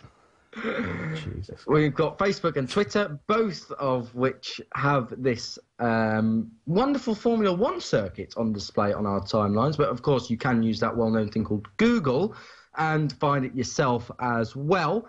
But this is the lap. It's quite a long front straight into a really tight sequence of what I would say 3 first corners, because the first one literally decides how good you are through turns 2 and 3, subsequently decides you run down one of 2 back straights into another chicane, then it's a double apex right after that, turn, well, what are we at there, 4, 5, 6 and 7, depends how many apexes you class as a corner, up a short straight, into a fast left with no runoff, into a right with no runoff, into another left with very little runoff, into a right with very little runoff, into a left, double left apex with no runoff, then into the dodgiest corner on this track for me as far as the motorcycle is concerned, a right-hand that leads you into a wonderful stadium section, hairpin out of there, short burst, through out of the long right-hander, back down the straight. For those of you that remember this circuit in its old days, instead of going right round the long right-hander that ended the lap down the front straight, they just cut in now. Watch the Formula One lap. They're all on YouTube and various other video-sharing social media platforms. That is worrying for me, that we're going there as a Mexican Grand Prix. There is also rumours of another one going on, another Grand Prix at the UAE, the United Arab Emirates. What, another Mexican Grand Prix in the UAE? No. There's actually a funny comment about that. We're going to sort to it. Thank you for the lovely Paul Rennie who sent that in for us. I'm laughing my head off at that. But the UAE, they're on about having a city centre race. Now, the UAE, we assume, is going to be Abu Dhabi and Dubai, because they're the only ones that are competent of the 7 Emirates. How do we have a city centre Grand Prix? Is it going to be like that? Are they going to actually build one in the centre itself? I mean, Mexico City's a vast... Well, that's what a city centre is. But this is, to me, back to the Mexican Grand Prix, this is a little bit dodgy for me. It's on dodgy ground. The circuit seems a bit dangerous. Doesn't seem like we're going to have a motorcycle race on its current format, current layout. We are going to have to see modifications. What specifically is dangerous about it? There is no gravel. There is no gravel runoff. The turn into the arena section at the end, the stadium section, there's no runoff on the first right into that. Well, there is. If you lose the front at the apex, you're going to spear off into the wall. Not really. Yes, no, really. because that actually in the right hand kink that takes you into the stadium section, yes. That is just literally, you can literally go in theory all the way right round the Nigel Mansell turn, which I think it's called now, and go back onto and lead you back onto the start finish straight. Yeah, I know. It could just all be one massive big long runoff. No, that's only if you lose the front end of the bike or crash on entrance to the corner. If you crashed when you've made the apex or you're coming onto the throttle, you are going to have no runoff whatsoever. That is a very dodgy area for me. I personally wouldn't have bikes around there at all. I'm not sure you've studied that particular area in great detail. I'm not sure you're appreciating that bikes can crash at various just like your microphone locations. This is my microphone decides the high side. If we look... I get what the dangers are, but based on one aerial image that you've found, I don't think that you can judge whether a circuit is safe, having not actually been there. And have you been there? Well, I've not. Right, there's a reason why Formula One took so long to go back there, and that's because their old layout wasn't safe. And this circuit is and they didn't have any money at the time.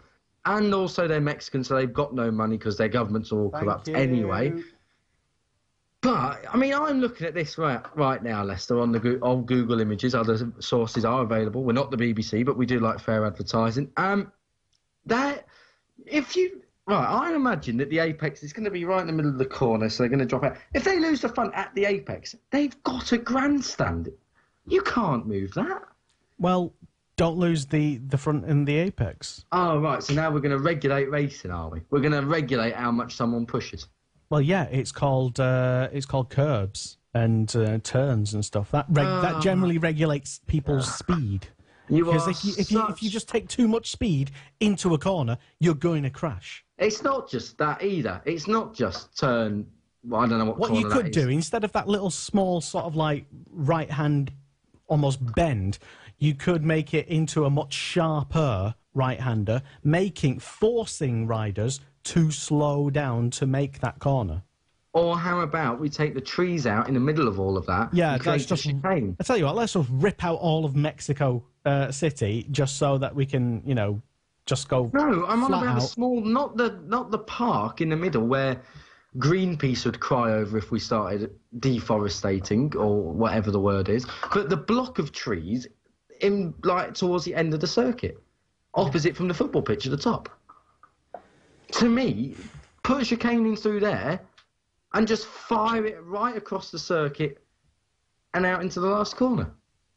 No. It's the only way that's going to work. I think whatever the officials end up doing will be the right decision. I'm sure of that as well, because Dorna wouldn't go anywhere if they thought it was going to be and unsafe. Obviously they've checked it out a lot more than we have on Google Maps. But I've got to be honest, that's going to be a lot of work. I think if they had any reservations whatsoever, they just wouldn't go. It's not worth it, is it? But Valentino Rossi voiced his concern about it. Yeah, but maybe that was based on previous history. The current one as well. I can see where he's coming from, but I just don't know. I don't think that is quite ready yet. I'm not sure. Maybe another talking point would be that second chicane, turn 4 and 5, but there is a small hairpin there. So maybe they just don't go that far and launch it back up. It looks like there is. I mean, I can't remember it from F1. I don't have the ability to memorise gravel traps in circuits all over the world anymore like I used to be able to. All right. But I don't know if they do have gravel there or if they do, whatever. Do you know what? I just believe that Dorna will not make anybody unsafe.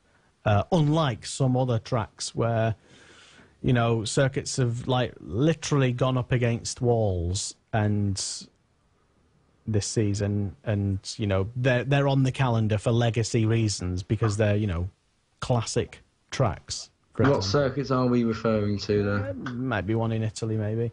Are we on about Mugello? I'm not naming any names. I'm just saying that there are dangers wherever you go. Some more than others. Some are more acceptable because the likelihood of a serious incident on that section of circuit's unlikely. So you just ultimately, as we mentioned earlier, in that little gravel trap versus asphalt tarmac runoff. Yeah, discussion. Suppose you'll really only find out in hindsight. Usually after someone's had a big incident. Just one thing I would like to say, totally aside from safety, this is going to be a spectacular Grand Prix. The Mexican Formula One Grand Prix is a carnival. It is incredible. You just said you don't want to go. I never said I want to go. I'd rather it not be here. Well, where would you like it? Oh, just build a circuit. Yeah, just because they've got plenty of loads of like open space in downtown Mexico, haven't they? They do said it has to be Mexico City. Yeah, let's build it in the mountains. If you'd like, where all the fans live. Yeah, why not? They're only going to get thrown out for some other ridiculous reason, like a railway or something. God. Hi, by the way, from all our South American. Ah, yes. Hola. Oh God. Senor. We do have a lot of followers in we do Mexico. have a lot of Brazilian followers. Yeah. Brazilian, some Mexicans, and hello anyway. And we think that your race will be absolutely fantastic wherever it is. No, I honestly think if they do go there and they get the circuit bob on right, we have nothing to worry about. That circuit is going to be so fast. Look at the size of the straight. Down to turn 1. Yeah, the probably a bit too dangerous. That it exceeds 5 miles an hour. Funny you are. But either way, I think it's going to be. I reckon I know why it's going to be fast.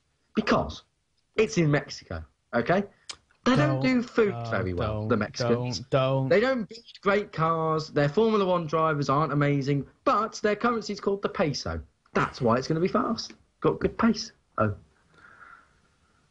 Of course, all of this, of which we'll talk more very, very shortly with Julian Ryder. I know he's eager to have his opinion on all of this. So far, we've just narrowly managed to avoid any reference to Speedy Gonzalez. We already did it. So yeah, ask your parents, Kiko.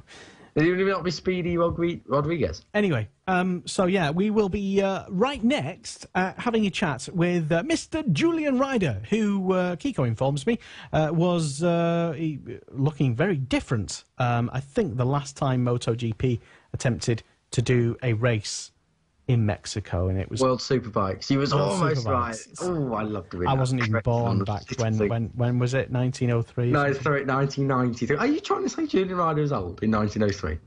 Everyone was old way back when now, since you know. Anyway. You're sorry. You just dig that big hole. Go onto YouTube, and Google it, onto YouTube. Looks a lot younger as well. Yes, didn't recognise him at all whatsoever. I almost crashed the van when I seen it. Is that before or after I started ramming black pudding in your face? And, yeah, so... Either way, Julian Ryder is esteemed MotoGP journalist of years gone by, now focusing on endurance. Julian, hello, good evening. Welcome to the show once more, of course.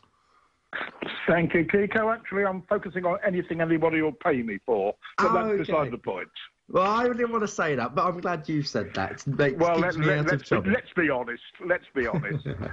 Keeps me out of trouble, of course. Mate, let's start off by that. Obviously, we're going to talk about all things MotoGP, British Superbikes. You've been doing a little bit of that as well, and Suzuka. Yep. We'll come to that. But how's it been away from the MotoGP paddock? Have you missed it at all in any aspect? Frankly, no. Okay. I had a bit of a twitch when I saw the first pictures on social media of people getting on aeroplanes to go to Qatar. But as soon as I remembered what a living hell Manchester Airport was, I was over it. That's true. No, I just, like I said, when I packed up, I feel very much as if I've done my time, and I'm happy with that. Of course, you have not stepped away at all from broadcasting. Very important to stress that you're far from retired. You have been doing things in British Superbikes. What have those things been lately? Writing? Have there been a bit of commentary for Eurosport as well?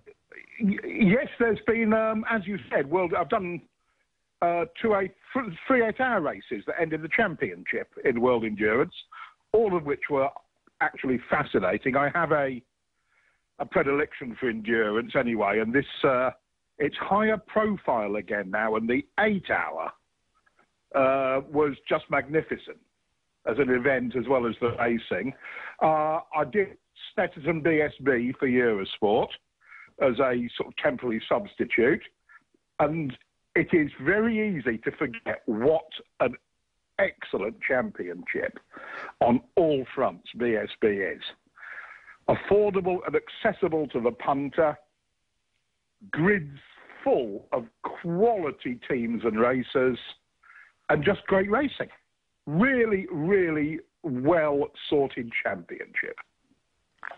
All the way from top to bottom, of course, as you say, all the classes. I can't remember a time in my lifetime, maybe not even back in the 90s and 80s, when every class is so rammed packed solid. There's a stepping stone, and it's such a good championship to watch and be a part of. Oh, God, yeah, no, it's never been as good as it is now. Right from the new Supersport 300 class, or Junior Supersport, I think we call it, don't we? Yeah. In BSV, right from there up to the Superbike boys. You know, where there's a sniff of work stuff. You know, the Suzuki boys get new maps from the factory. There's a very Italian gent from Bologna lurking in the Paul Bird pit. You know, it is without question and without doubt the best domestic championship in the world by a distance. I don't want to. Well, we've spoke about World Superbike sport. I don't want to make this conversation entirely World Superbikes, but is British Superbikes a step down from World Superbikes, or is it more a step across now from World Superbikes? I'd say it's a step across. Okay. There is no comparison to the paddocks. World Superbike, you know, how many hospitality suites? How many of anything glam or big time or world championship? You go to a BSB paddock, it is rammed with quality teams and good sponsors. And you look up the sharp end of the grid, and the word factory keeps coming to mind. Yeah. Very, it is very good as an image, but that's where British Superbike, for me, excels as well. So in terms of in comparison to World Superbike, it says it can perform on track as well. Like, there is that variety at the front. Yeah. And I don't think, certainly not off track in the paddock. I don't think World Supers really looks anything, frankly, as a paddock. And we know the grandstands are never full. Yes, you've got Johnny Ray, who is palpably the best superbike rider in the world, being chased by a couple of very, very good guys as well, like Chaz and like Eugene. But, yeah.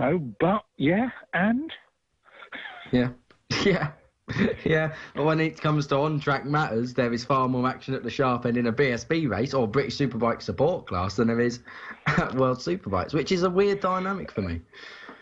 Yes, it is. But, let's not get carried away. If Johnny Ray was in BSB, he'd probably run away 9 times out of 10 as well.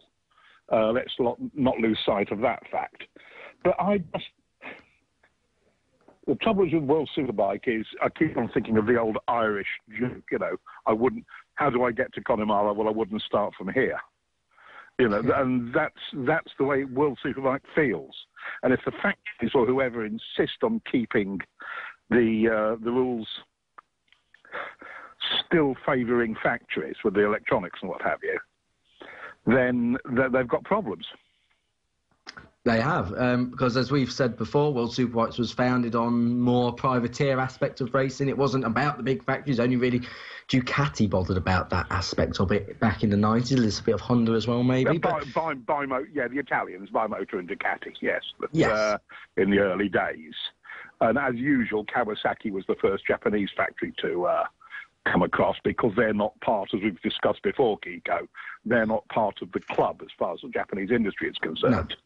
No. They're a core of a shed in a giant shipbuilding company, who have to knock out a few motorbikes. They're not a motorcycle company and don't feel in that Japanese way that they have to conform to the unspoken rules of the club.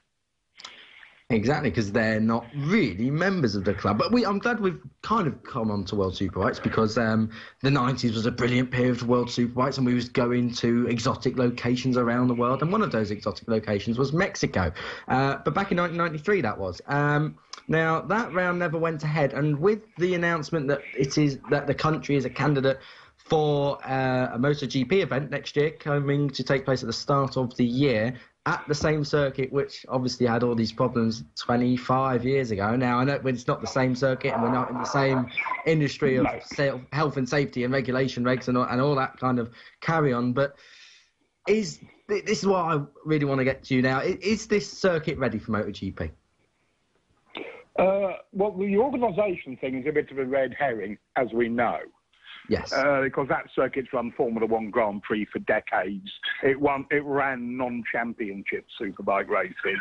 That 1993 event you talked about was caused by a sort of a political clash between the organisers of the Superbikes and I think a Madonna concert that was being promoted on the track the next week or something. So there was some infighting. Shall we put it that way? Yes, fallout. Yes. Some people rubbed each other up the wrong way and didn't take any notice of what the other person was doing. Yes. And it was a spectacular, mess up, and as you say, never happened. Is the circuit ready? Well, all I know is the onboard stuff I've seen. F1, and there is no way that circuit is safe in any shape or form for bikes as we know it. Yes, and I'm glad you say as we know it. Dorna have, over the years, they dealt with Catalonia quite well. They've decided to push back some barriers and take a different route around the parts of the circuit. But this... Laguna as well. Laguna as well. They've modified Laguna, Yep. They went there and said, OK, we're going there, we know, but it's important to do this, we know. And the second year we went, the most obviously dangerous bits have been repaired. And it's important to stress that this is not a facility issue. I mean, this is a circuit in the city of Mexico City. It has great facilities. It quite comfortably hosts Formula One circuits, but it's the demands of the circuit and safety of the MotoGP bikes that's going to need to be addressed. And to me, that seems like there's going to have to be huge amounts of overhauling and pushing barriers back and changing grandstands and gravel runoffs here and everywhere. And they've only got 8 months to do it. That's the more worrying thing for me. Time is everything at this point. I agree with you. And it looks, doesn't it, when you see the onboards, you see the car race, you should go, not a hope in hell. But that's down to the circuit. It's the circuit's not Dorna's problem. Of course, it is Dorna's problem, but, bottom line, it's up to the circuit to get itself in a state where it's homologated. And we're not saying that Mexico shouldn't have a Grand Prix either. We should just stress that point. Mexico is a developing nation, and it is quite comfortably holding Formula One races. And I'm pretty sure if there was another circuit we could go to in Mexico, it'd be a brilliant atmosphere there as well. It'd be really well run. Yeah, I mean, Formula One in Mexico has got a great history and tradition, not least the Rodriguez brothers, who the circuit is named after. Yes. And others. And the idea of back-to-backing it with Texas, because Texas needs another race back-to-back with it to make sense of the costs of logistics to get there. It halves the notional costs to COTA. And that is really quite important to keep a race in the USA. And if you can do that, then Mexico makes so much sense.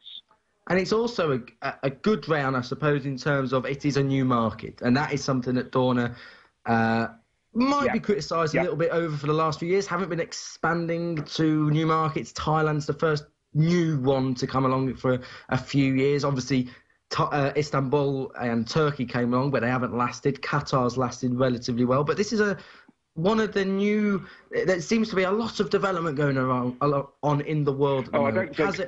I don't think Qatar's a market. No. Qatar is... well, we'll stay away from Qatar for now. That's always a good idea.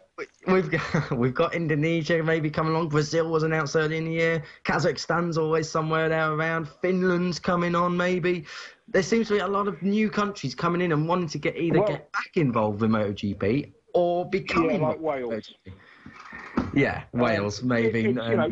Fine. The reason that Mexico bears looking at is because there's actually, as you said earlier, a fully functioning international circuit there. You know, so we're starting from a good place. When you're starting with a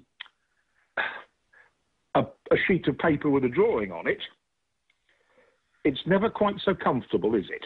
No, at least we have a reassurance that A, the facilities are there and the circuit's there, and 2, it can be organised to quite a good standard at the moment for Formula One. Of course, maybe that might drop for the Mexican Grand Prix if it was to happen in MotoGP. But say we are going to have 4 flyaways at the start of next year. We go to Qatar, then Argentina, then we go to Mexico and then America. If we wasn't to go to Mexico, Julian, where would you rather see MotoGP go as a flyaway? Would you rather there be the Brazilian round that's been talked about? Would there be one in like a second one in America? Maybe could we go to Indianapolis again? Would we ever do that? Would we go to South Africa? Kyle Army's just been done up in a way.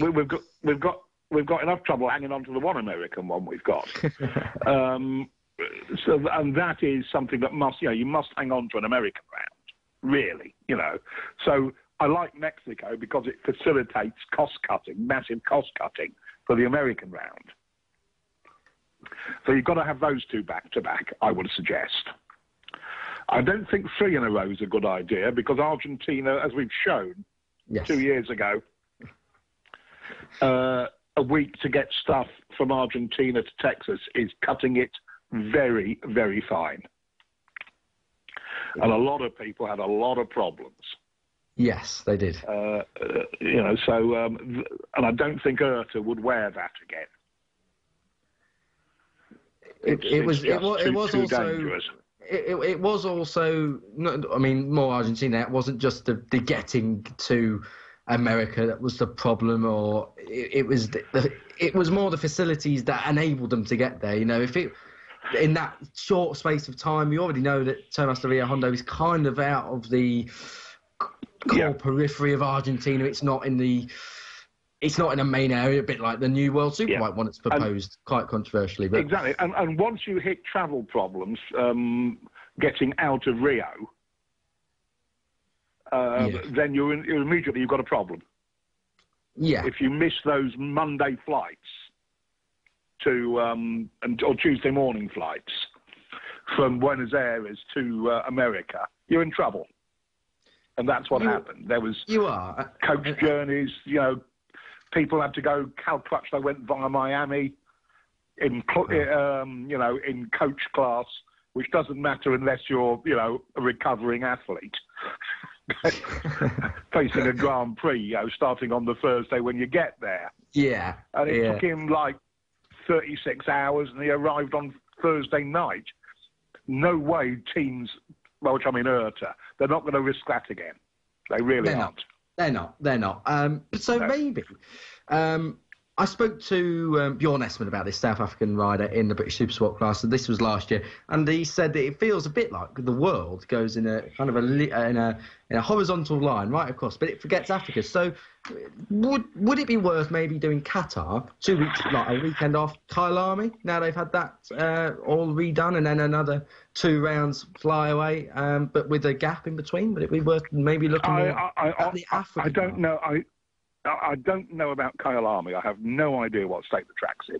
I have no idea how big the market is. I have no idea how much the manufacturers care. That's another point as well. And those are questions we need to answer before answering those questions. So logistically, it probably would fit quite nicely, wouldn't it? Indeed. But I don't see South Africa as on the to-do list of the big players. It's not quite on the radar. And it's a shame because at the moment, Brad Binder doing the business for South Africa in the class. But again, if we did everything by logistics, then we wouldn't really have much of a problem. We'd just go to any old circuit and we'd probably race Mexico in its current state. But we don't. Well, we certainly wouldn't go to Rio de Termo Honda. Yes, exactly, because that would be the opposite end of great logistics. Yeah, but again, you see, there was a circuit, wasn't there? And there was a local government willing to pay. And yes, and the really interesting thing about the first Argentine Grand Prix of the current era it felt like a Grand Prix for the whole of South America, not for Argentina. Yeah. You looked at the number plates, looked at the flags, and somebody once wrote, I forget who, somebody clever, that South America is one country divided into 13 parts. Yes. You know, there's no difference between a Venezuelan and a Chilean, effectively, when it comes to that sort of thing. Because and there was, except for football. Well, yeah, exactly. But I think that'd be the same if you were in Manchester United, Manchester City. But of course, exactly.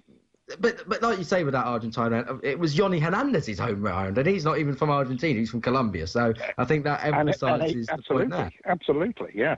And he ran the Argentinian second year. He ran the Argentine colours on his helmet. He did indeed. He did. I think that ended in flames though that time. I'm not sure. I don't want to swear to that. Yeah. I don't think it was a good one, but it was a lovely gesture. It was a great gesture.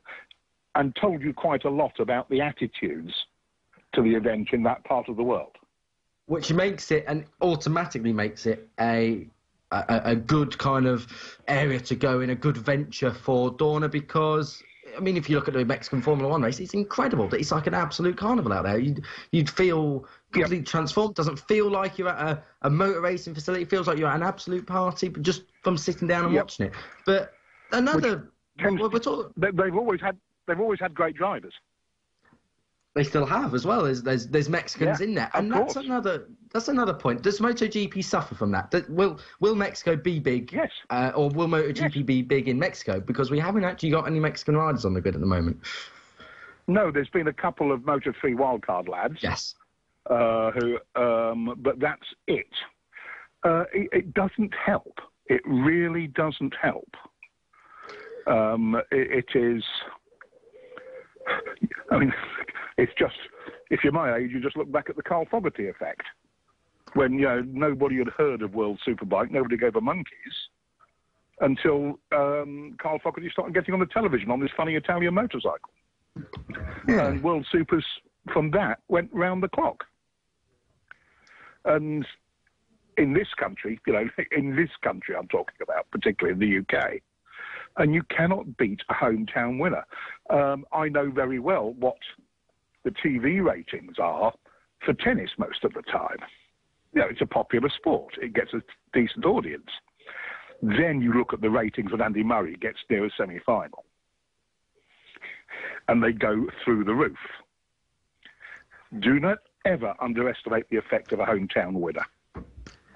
It adds an atmosphere that is hard to describe until it happens. It's one of them kind of no words can say what it does. But another logistical point of view would be that, and this was a concern, I can't remember who it was, there was certain people notable people in the MotoGP paddock, who wouldn't like the fact that it would be 18 or 19 races, or 18 or 19 would be the absolute most. At the moment, we're looking, if this one comes on for next year, if Mexico does happen, we're looking at 20. Then if Finland happens, possibly 21, depending if they drop around. But what one are they going to drop? That's the question. Is the amount of races going to be too much? Because it's not just, and you'll know this more than anyone, it's not just the teams that travel and the riders, it's the media guys, it's more money as far as media's concerned. It's they've got a source marshals in each country. There's a lot more than just the riders and the teams on at any point at the weekend. Completely. I mean, this happened, I think, in Formula One when they went to that sort of numbers. There was very much in the team organisations worries about their staff and their family life and what it was doing. And people saying, "That's it, I'm resigning. I want to stay married." And that has to be taken into account. There is a certain number. I think Valentino Rossi has always said 18 is plenty. Personally, I've always thought 16 was plenty. But any more, once you get out the teams, you really are, I think, asking quite a lot of people. Because I don't want to put words into your mouth, but travel was quite a big influence in your decision to step away. Am I right in thinking? Oh, yeah, but I'm old and I've been doing it for 25 years. True, but it's still, I mean, for someone like me who's not got any commitments really, no family, no marriage, a bit more of I want a career, but, I would not doubt in anyone's mind that after doing that for so long, and who knows, maybe in 20 years we'll have 25 races a year or whatever. That is a lot of strain. That's half of the year and more spent travelling because, of course, a race weekend it's not Friday till Sunday. People get there on Wednesdays and Tuesdays, and the track facilities have got to be all there. It's an ongoing thing. It's a circus. It's a family life. It is. It's a village that moves around with everything. It is a very difficult thing to quantify this, but as you say, somebody in their 20s, 30s, without really too many attachments in life, probably love it. But once you're a bit older and you've got a family and all the rest of it, and, some roots down somewhere, it becomes more difficult, much more difficult. There's always a hardcore will do it. The ones who really want to stay there for a long time. The next question, though, is suppose in the 90s we went to more European destinations now. In the 80s we went to Brno, we went back there for the circuit there. We went to the Hungaroring in 1990. So we kind of introduced more European rounds, but the rounds that are coming along now, with the exception of Finland, are not European, and that's going to rise the cost up quite a lot in travel time. Is that another thing that Dorna has to worry about as far as money is concerned? Do they run the risk of maybe pricing teams like Avintia that we know are maybe not the wealthiest team in the paddock? Are they going to be priced out of the championship? It's tricky. I mean, the reason for going to places like Thailand, places like Indonesia, is for the extra money you'll get from those markets. So, hopefully it's like a self-fulfilling prophecy that, the new markets expand the markets. It's tricky. It's very tricky. Will every race we have at the moment stay if the calendar is expanded, or will, say, one of the Spanish rounds get the bullet to make room for one? There's always the worry about Sachsenring and Brno, which are permanently mired in political and financing issues. I won't say problems because it's real life, but these things have to be faced. Also, with the I suppose against everything we're saying now, with the cost and whatnot, these are new markets, and there's a reason why I suppose most of the world outside of developed countries is developing fast, is because they are a developing country, and in a way, we went to Hungary and the Czech Republic and country Yugoslavia. We went to what would now be Croatia with Rijeka back in the 80s and 90s. We went to countries that were still kind of coming along, and in a way, we would be doing that again, just it's a bit further afield to what we're used to. We would be going to Indonesia, a country that's developing. It was different before Dorna when, if you were a country, your federation applied for a Grand Prix to the FIM. So countries who wanted to, like the then East Germany, probably to make political points as much as anything else, wanted a Grand Prix. And it wasn't purely commercial. Now it is. If you, as a country, can raise the wherewithal, you can have a Grand Prix if there's a gap in the calendar. No matter where that is. No matter where that is. Because we've seen, I think, I'm going to be really sad now and remember this. I think I looked up a statistic, and it was the first Qatari Grand Prix, and the first Friday I had 250 people paid to get in. Now, obviously, it's gone up a little bit since then, but yes, it's almost like Qatar really, would it have happened anyway? Probably not, but the facilities are there.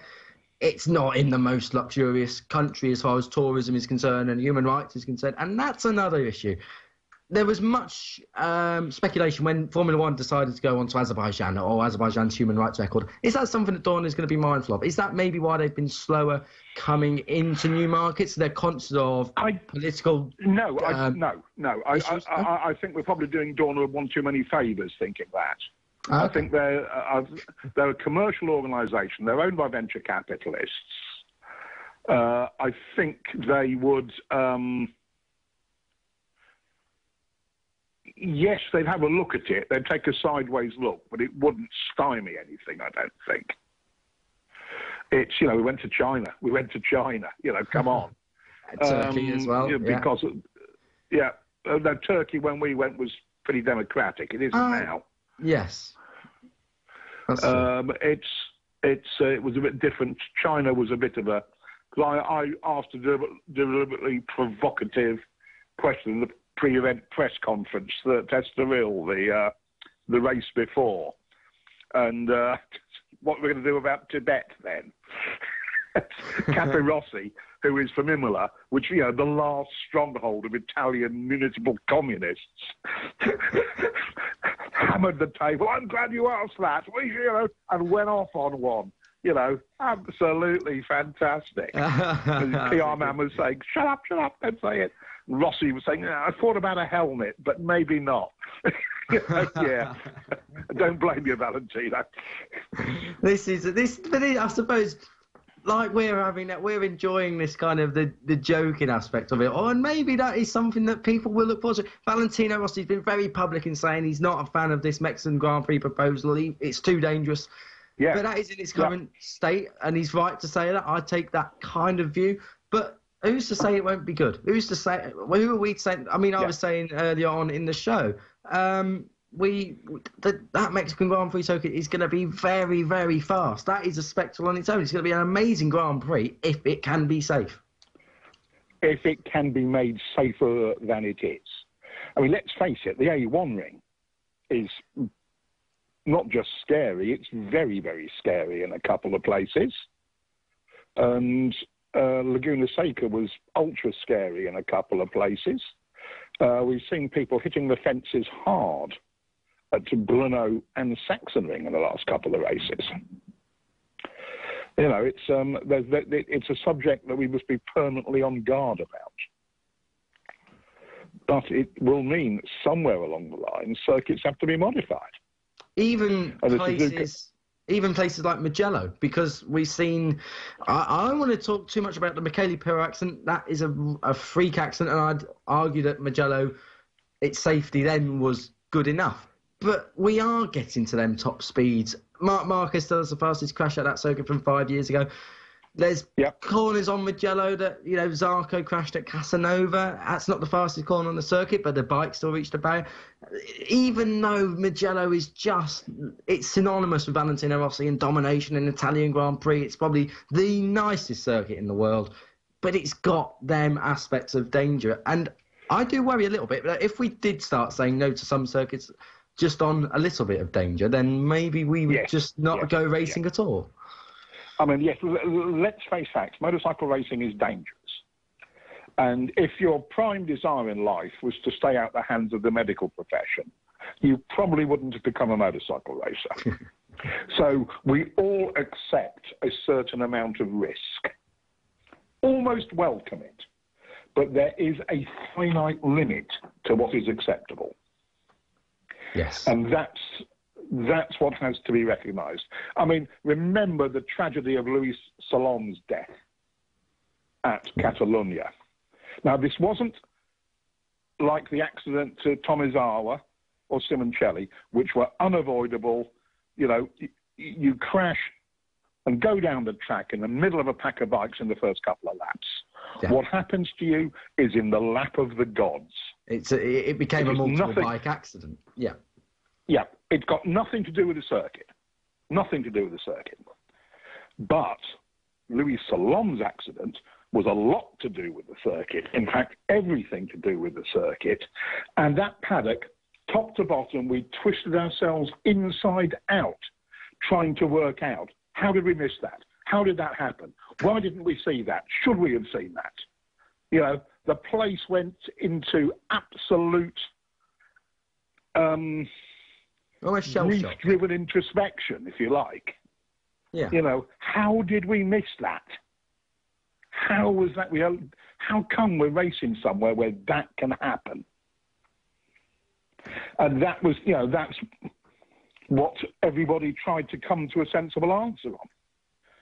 Followed up, of course, by, right, okay, now what do we do about it? Yes. But, you know, there is no cavalier acceptance of risk.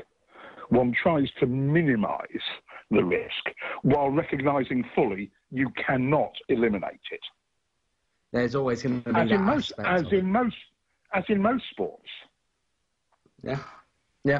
Football that carries its own risks. Yeah, the Australian lad who died playing cricket 2 years ago. You know, yes. Hit on the temple. Yeah. You know, it happens. People gruesome, awful, life-changing injuries playing rugby, horse riding. You know, anything with a bit of, you know, just about any sport. Yeah. You can hurt yourself at if you are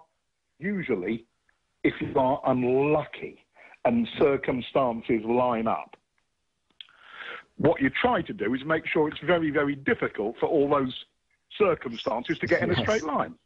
Yes. You try and limit the risk so that it's kind of like a risk versus vulnerability kind of. Marquez could say crash again at Mugello, but if they had even more runoff, the crash would be almost unrecognised. However, if you think back to the fatal accident of Yasutoma Nagai at Assen, a very safe surface, he was about to get to his feet, but the bike gripped, flicked, and up in the air and got him, unfortunately. Yeah. You know, and there's nothing you can do about that either. No, there's not. And that kind of does bring me to the close of this safety bit. There is always going to be that risk, no matter what. You can't ever eliminate it, and sometimes it takes the unthinkable to happen to think, right, we'll make sure that doesn't happen again in the future. I mean, something as simple as bumps on a circuit until Louis Salom's accident was not a major safety aspect of racing. It wasn't high up on the list. It was more about where barriers were. But then, yes, the runoff at Catalunya that day wasn't sufficient enough, but it also it was out of Luis's hands from the moment the crash started. Yeah. But it was. I cannot tell you how deeply the circumstances of everything around that accident were examined by everybody in that paddock in a position of power and not in a position of power to try and work out why that was allowed to happen. How the hell did that come to pass? And to try, as you say, to make sure it couldn't happen again. It is that, as you quite rightly put it, that fine line between acceptable risk and literally absolutely not acceptable. There is no kind of middle. No, there is. It is. Yeah, acceptable with a sharp intake of breath, then not acceptable. Yeah. You know, is the way. I mean, there's plenty of places where if Daijiro Kato's accident at Suzuka, that could happen at turn 1 at Jerez. Yeah. And others. You know, it's you will not eliminate risk. It is a risky sport, no question. And that is a bit of the draw to it, as one goes through the ranks of, say, Cool Fab and up to British level, world level. Sometimes it is that element of I'm living on the edge that draws people to the sport in the first place, especially if you're a road racer. Well, there we get into a very different argument because you can't look at when there's an accident on the road. You can't look at how the hell did that happen. No. You know why it happened? It's a road. Yeah. Yes. Yeah. You know, and that is what there is. Now we've stepped over the line into where I personally have problems. Yes. It's it is that difficult, as we've said, that difficult of what is fine and absolutely no, it's not. But for you then, final question. Mexican Grand Prix, does it go ahead? Should it? Yes or no? I hope it does, but that implies, Kiko, my positive answer implies that acceptable safety work takes place. Yes, and that absolutely must happen. That has to happen. It cannot run in this state this circuit is currently in. I absolutely agree with that statement. I don't see how it can. Julian, as ever, very insightful conversation with you. Wish you all the best, and hopefully we can hear more of you on various platforms. Before you go, what is your next gig? Where are you next? I'm doing Dirt Quake this month, and I'm doing the Bol d'Or in September. Oh, I assume you'd be alongside Terry Ryder for that one? Yes. Oh, so you get to listen to some wonderful stories of endurance and his own racing career as well. Terry is wonderfully grumpy and wonderful to work with. If you want to know something about endurance racing, it's very simple. You ask Terry Ryder a question, then you shut up and listen. Yes, I might take that advice if I ever get the pleasure of getting Terry on the show. But yeah, I'm sure you're enjoying yourself away from the hectic airports of Charles de Gaulle and Amsterdam Schiphol Airport. Oh, God, yes. Oh, yes. Thank you very much. Thank you, Julian. Been a pleasure as always. All the very best. Thank you, Kiko. Motorsport Radio. Hi, I'm Jonathan Ray from the Kawasaki Racing Team. Hi, this is Nick Hamilton. Hi, I'm Jamie Chadwick. Hey everyone, I'm Bradley Smith. Hi, I'm Julian Zacco. Hi, I'm Bradley Wright. Hi, I'm Seb Morris. Hi, I'm Dan Linfoot from Honda Racing, British Superbike team, and this is Motorsport Radio. Motorsport Radio. The Superbike Show on Motorsport Radio. Well, it was a really good interview, actually, Kiko. Well done. And that was Mr. Julian Ryder here on Motorsport Radio once again, talking about the world as it stands at the moment. You didn't actually get into and delve deep into too much into world superbikes though, and how it should be. I know he talked a bit about it, but we wanted to know his cure for it, and would he have elephants perhaps rolling We down didn't the lane? need to. We did not need to ask him that. We've already so your gained solution it, for how to fix it's the only one that anyone ever needs to know. Well, I suppose if he just wants to know how ridiculous your solutions for fixing world superbikes are. Yeah, he can go onto the motorsport.radio website and join the 1,700 other people who have liked it so far. Exactly. Yes, motorsport.radio is where you're at the moment. My name's Lester, this is Kiko, and this is the Superbike Show, where we aim to do this sort of stuff every week. And yes, and we are keeping a close eye on all the latest talent that's flying around in motorsport at the moment, which will be broadcast as part of the Motorsport Awards at the end of the season on December the 9th. Motorsport Awards, brand new thing for this year, and we are proud to be the official broadcast partners of the Motorsport Awards. And you can check them out at motorsportawards.com, all the different categories. And maybe some of the young riders in BSB and people who are maybe on the road to MotoGP might win a Motorsport Awards. Riders who compete in the Cool Fab Racing British Mini Bikes Championship, maybe. Yeah. When's their next round, and how can they tune in to view it? That's what I want to know. Well, funnily enough, it's this weekend, Kiko. Unbelievable. Who's commentating? Dan Marr is commentating, and yes, he will be. He'll be at Glenagors all weekend. And Kiko, yeah. Thank you. Dan Marr and Kiko Giles back on the old mic, screaming and shouting, and literally enjoying all of the racing action from Glenagors in Wales this weekend, and it will be streamed live all on motorsport.radio and on the Cool Fab Racing website and on their and ours social media accounts as well, basically everywhere. And also you can listen back to it if you are a rider competing into it, or if you just want to listen back to it and see just how well Kiko does in his commentary versus Dan Marr, maybe. I know he keeps track of that. I know he does. I do not. Cool Fab Racing. All I keep track of is how many portions of beef roast dinner we have to endure with no gravy left. That's all I do. Hi, chef. More gravy. Cool Fab Racing, we might take our own gravy. Basically, we have to explain that joke because people are like, "What the hell are you talking about now?" Anyway, Kiko enjoys some free food while at these events, and some of them haven't been to Kiko's liking lately. Or yours, and your more specific. I'm not complaining. It's free food. I'm likelihood. Well, Stuart Everard would know, the struggles. Basically, I mean, he would, I've been asking for black pudding for breakfast for 6 rounds now. Anyway. I hope there's bloody some near. Cool Fab Racing this weekend, live on Motorsport Radio, and it's on the road to MotoGP, which is what we're going to talk about next. Where are they next? It's the old Ostrich Ring. Osterreich ring, if you are old and ancient. Oh, you mean the A1 ring? The A1 ring, or Red Bull ring as it is now. As Julian calls it, the A1 ring. A1 ring, it's Zeltweg really, though. It's in the area of Zeltweg. But, some controversy to kick off proceedings. Maybe this round may not go ahead because of a little bit of rain. Heavy rain season that...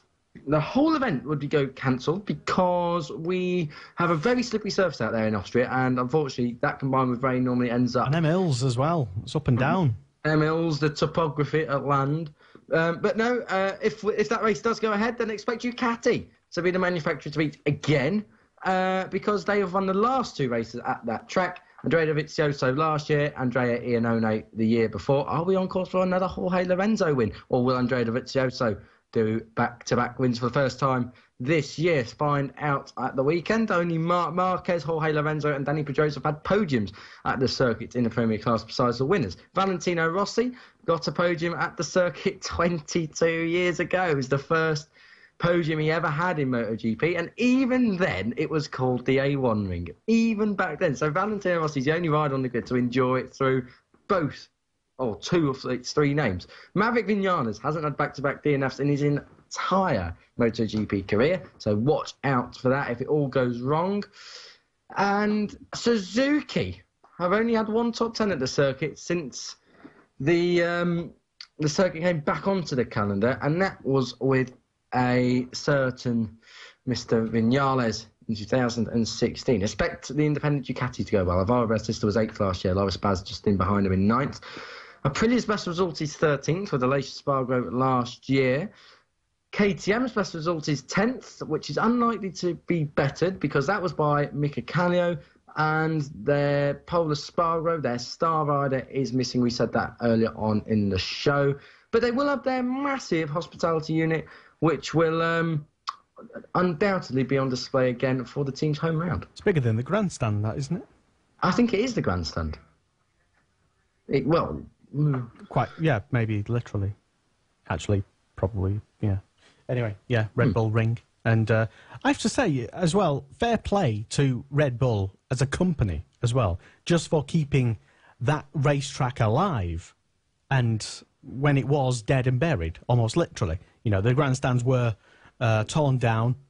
The racetrack was torn up in lots of places. Nobody wanted it, apart from fans who just wanted to remember what happened there.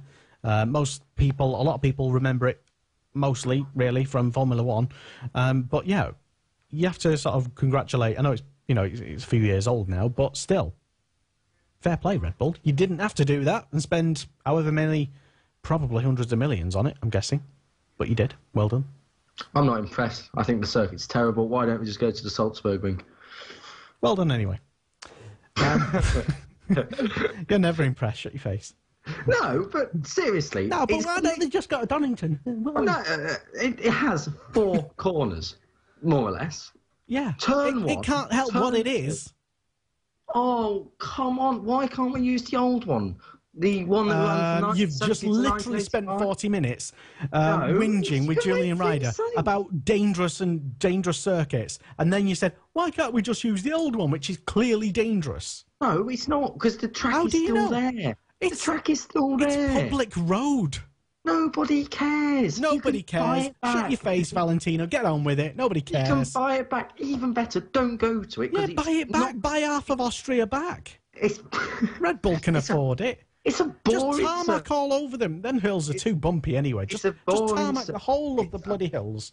It's a boring circuit with no personality. It's in Austria, which is an amazing country and the better city in Austria out of Spielberg or Graz, however you want to say it, or classify where that place is, or Vienna or Salzburg, is Salzburg. Everyone knows this. Go to the Salzburg ring, do it up, spend millions on it. It's much better. Yeah, spend millions.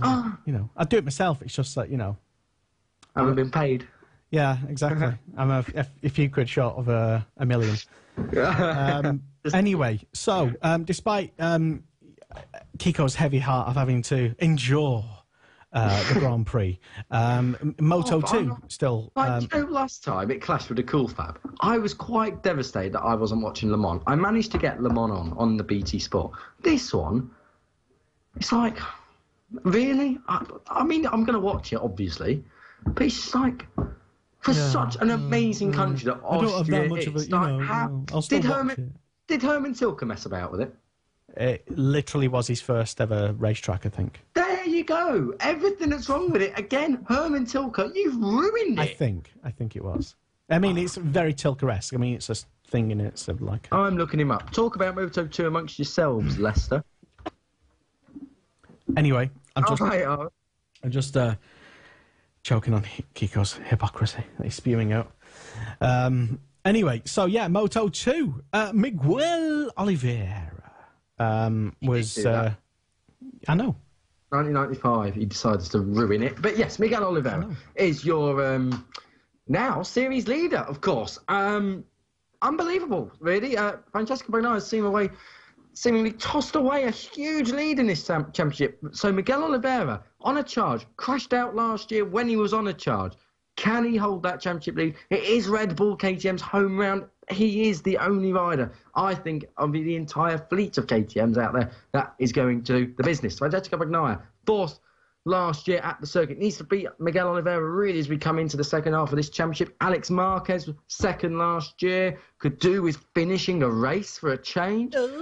Brad Binder in the championship going well now, win and a sixth for the last two races. He could well be a spoiler. Great late race pace there at the Red Bull Ring last year. Jorge Navarro was eighth last year. He was eighth at Brno. He's in good form. Luca Marini on for his first win. How magical would that be? The half-brother of Valentino Rossi getting his first Grand Prix win at the same circuit that Valentino Rossi got his first Grand Prix podium. They would rename it the Valentino Rossi Luca Marini Raceway. It would actually be worth going to then. And you can never rule out Mattia Passini or Lorenzo Baldassari either. So lots to talk about. Don't discount Marcel Schrotter. He could be a spoiler here. He let me down on my accumulator last weekend of £500. Marcel, if you're watching, don't do it again. It wasn't funny. I know his brother Derek Trotter. Oh, funny. And he's got a cousin called Rodney. Yeah. Anyway, Moto 3 then. Talk of Uncle Albert. Thank you. Moto 3, what's going to happen? Marco Bezzecchi needs to capitalise on Jorge Martin's subsequent absence from the round. A win is ideal, but a podium is more a necessity for Marco Bezzecchi at this stage of the championship. Only 3 points in the lead, of course. Fabio Di Gianantonio back in the title race with that win that has revitalised his championship charge, looking to take back-to-back wins. He would be unbelievably happy with that, I'm sure, just a week after getting his first. You know what they say? Good luck comes in threes. He's got a couple yet to get to, but it's like waiting for a bus. Bastianini came from nowhere in Brno, as we said earlier, but could do with a podium. Needs to have that early race pace to put himself in position for a podium. Third at that circuit when MotoGP first went there in 2016. Jakob Kornfal's got great momentum, 3 top 10s on the bounce, including a podium last time out at home in Brno. This is only across the border, quite literally. You could toss a pebble over and he would still probably be at home. He'd feel at home. And they all talk with that accent anyway, and it's all very nice and scenic. So, without doubt, Jakob Kornfal will more or less be at a home away from home. He could help Marco Bezzecchi, of course, the Prussel GP team, are together. Those two, Cornfile and Biaggi, what can they come up with? Aaron Canet has a best of 5th at the circuit so far. Needs a win this year. Hasn't had one yet. An incredible statistic, really. Quick fact, Jakob Cornfile hasn't retired from a race since Australia 2016. He's had no point scores, but he has finished every single race since then. That is an interesting fact. Did you know that? Clearly not. Well, you do now. Neither do I care since knowing it. So. Oh, yeah, Jakob, no. Yeah, get him on and let him know. I'll read him. Yeah, will do. Right, so that's your preview then for the MotoGP, according to Kiko, worst ever racetrack ever on any calendar in all of history. Now, why did they bother until Mexico comes along, and then why do they bother, and then until the next round of somewhere else comes along, and then why do even they bother? No. Why don't they just have it at Donington? It's actually quite funny. Paul Rennie sent us a comment on our post on Facebook, and it was about the Mexican Grand Prix. I'll have to find a quote. I don't want to misquote him here. Yeah, this was following on from the comments that we were reading earlier, which we posted the other day, asking for your thoughts and opinions on the Mexican GP circuit. And various people were sharing their comments and opinions and such, and a lot of people, I think even Stuart Everard said, well, if it's good enough for F1, then surely it's good enough for bikes. But as we've heard on this show, Julian Ryder saying that it's clearly not good enough at the moment, as it stands, even though he would like it to be on the calendar, providing that it will be safe. I found the comment. We put the post out yesterday. Is it a good idea to host the race at this venue? We want your thoughts below. That was what I put. This is regarding, should this venue host the Mexican Grand Prix? What did he say?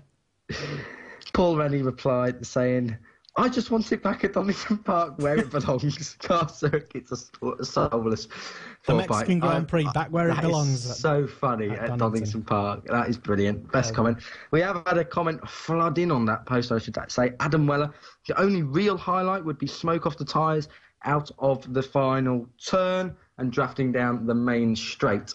As of now, I think it, for the most part, at least, stands as a shining example of how to modernise a track properly. Making it suitable for MotoGP would probably scupper that a bit. So let us know your thoughts. Keep them coming in. There will be an article about the Mexican Grand Prix proposal and where else could there be a Mexican Grand Prix. There's not many places that spring to my mind. So let us know your thoughts. Mexico City. Possibly a MotoGP venue. Yeah. Or Donington for the Mexican Grand Prix. Exactly, yeah. I mean, you know, it's happening other motor racing, of course, like the European Grand Prix or the, I think it was the Swiss Grand Prix. It was in another country, or it was the Luxembourg Grand Prix. It was actually in Germany, and etc. But yeah. But it's like the Swiss have a habit of doing things with other countries. I'm not on about trade deals. They can survive without them. But in 1955, there was the Le Mans accident, wasn't there? I'm aware of something like that. Yeah, the Le Mans 24-hour, few people died. But the Swiss then banned motorsport because of an accident that happened in France. They're Why? not... well, probably because they were about 70 years ahead of Great Britain when we will ban motor racing because someone might die on a television. Well, we're at that stage now, really, aren't we? Can't show that before 9 o'clock. You've got to be on Watershed. Anyway, yes. So It's been a slightly morbid show. No, it's been a controversial show, and it's been a long show. So if you're driving to Cadwell Park or to Glanigors in the next couple of weeks, or even if you're plunging through the Austrian Alps to get to the most pointless circuit on the MotoGP calendar, tune in. Let us know what you think, and we'll be back next week, next Thursday, with even more great gossip, Lester. More great gossip and reaction from all round the races as well, and also giving you updates as to the latest goings on and how you can get involved in the Motorsport Awards. which will be happening December the 9th here on Motorsport Radio, the exclusive broadcasters of the Motorsport Awards. And so check out how you can get involved. Head over to motorsportawards.com and get involved. If you are a brand looking to enhance your profile, or you are just a rider who might think you might be or deserves to be in with a shot with winning a Motorsport Awards. And these are the official Motorsport Awards. They are the only Motorsport Awards. Nowhere else will be able to say that they have the Motorsport Awards. But we do, right here on Motorsport the Motorsport Radio. Awards. The Motorsport Awards. They literally are. How many more times can he get it in? We'll give him a minute. Go on. Motorsport Awards. That's all really in. It's self-explanatory. It's literally as simple. A Motorsport Award. Exactly. Yeah. So whenever anybody talks about winning a Motorsport Awards, you will know that it's quite prestigious. This brand new trophy as well. I'll probably preview that for you next week anyway. But maybe one of the Cool Fab Racing British Mini Bikes Championship riders might win an award, and if they do, maybe they can audition for it this weekend, Kiko. Maybe they can. We'll see. It won't be the chef, though, will it? And thank you very much. That's all we've got time for on tonight's Superbike show. Thank you very much. And Kiko wonders why he keeps getting food poisoning. Bye. Thank you very much. And yes, we'll be back next week on Superbike Show, unless Kiko has actually got food poisoning. Unfortunate. Hi, I'm Ben Curry. Hello, I'm Josh Elliott. Hi, I'm Jonathan Ray from the Kawasaki Racing Team. I'm Keith Farmer. This is Motorsport Radio. Hi, I'm Julian Motorsport Radio. Hi, I'm Ryan Vickers, and this is Motorsport Radio. Hi, I'm Michael Laverty, and this is Motorsport Radio. Hi, I'm Bradley Ryder. This is Motorsport Radio. The Superbike Show on Motorsport Radio.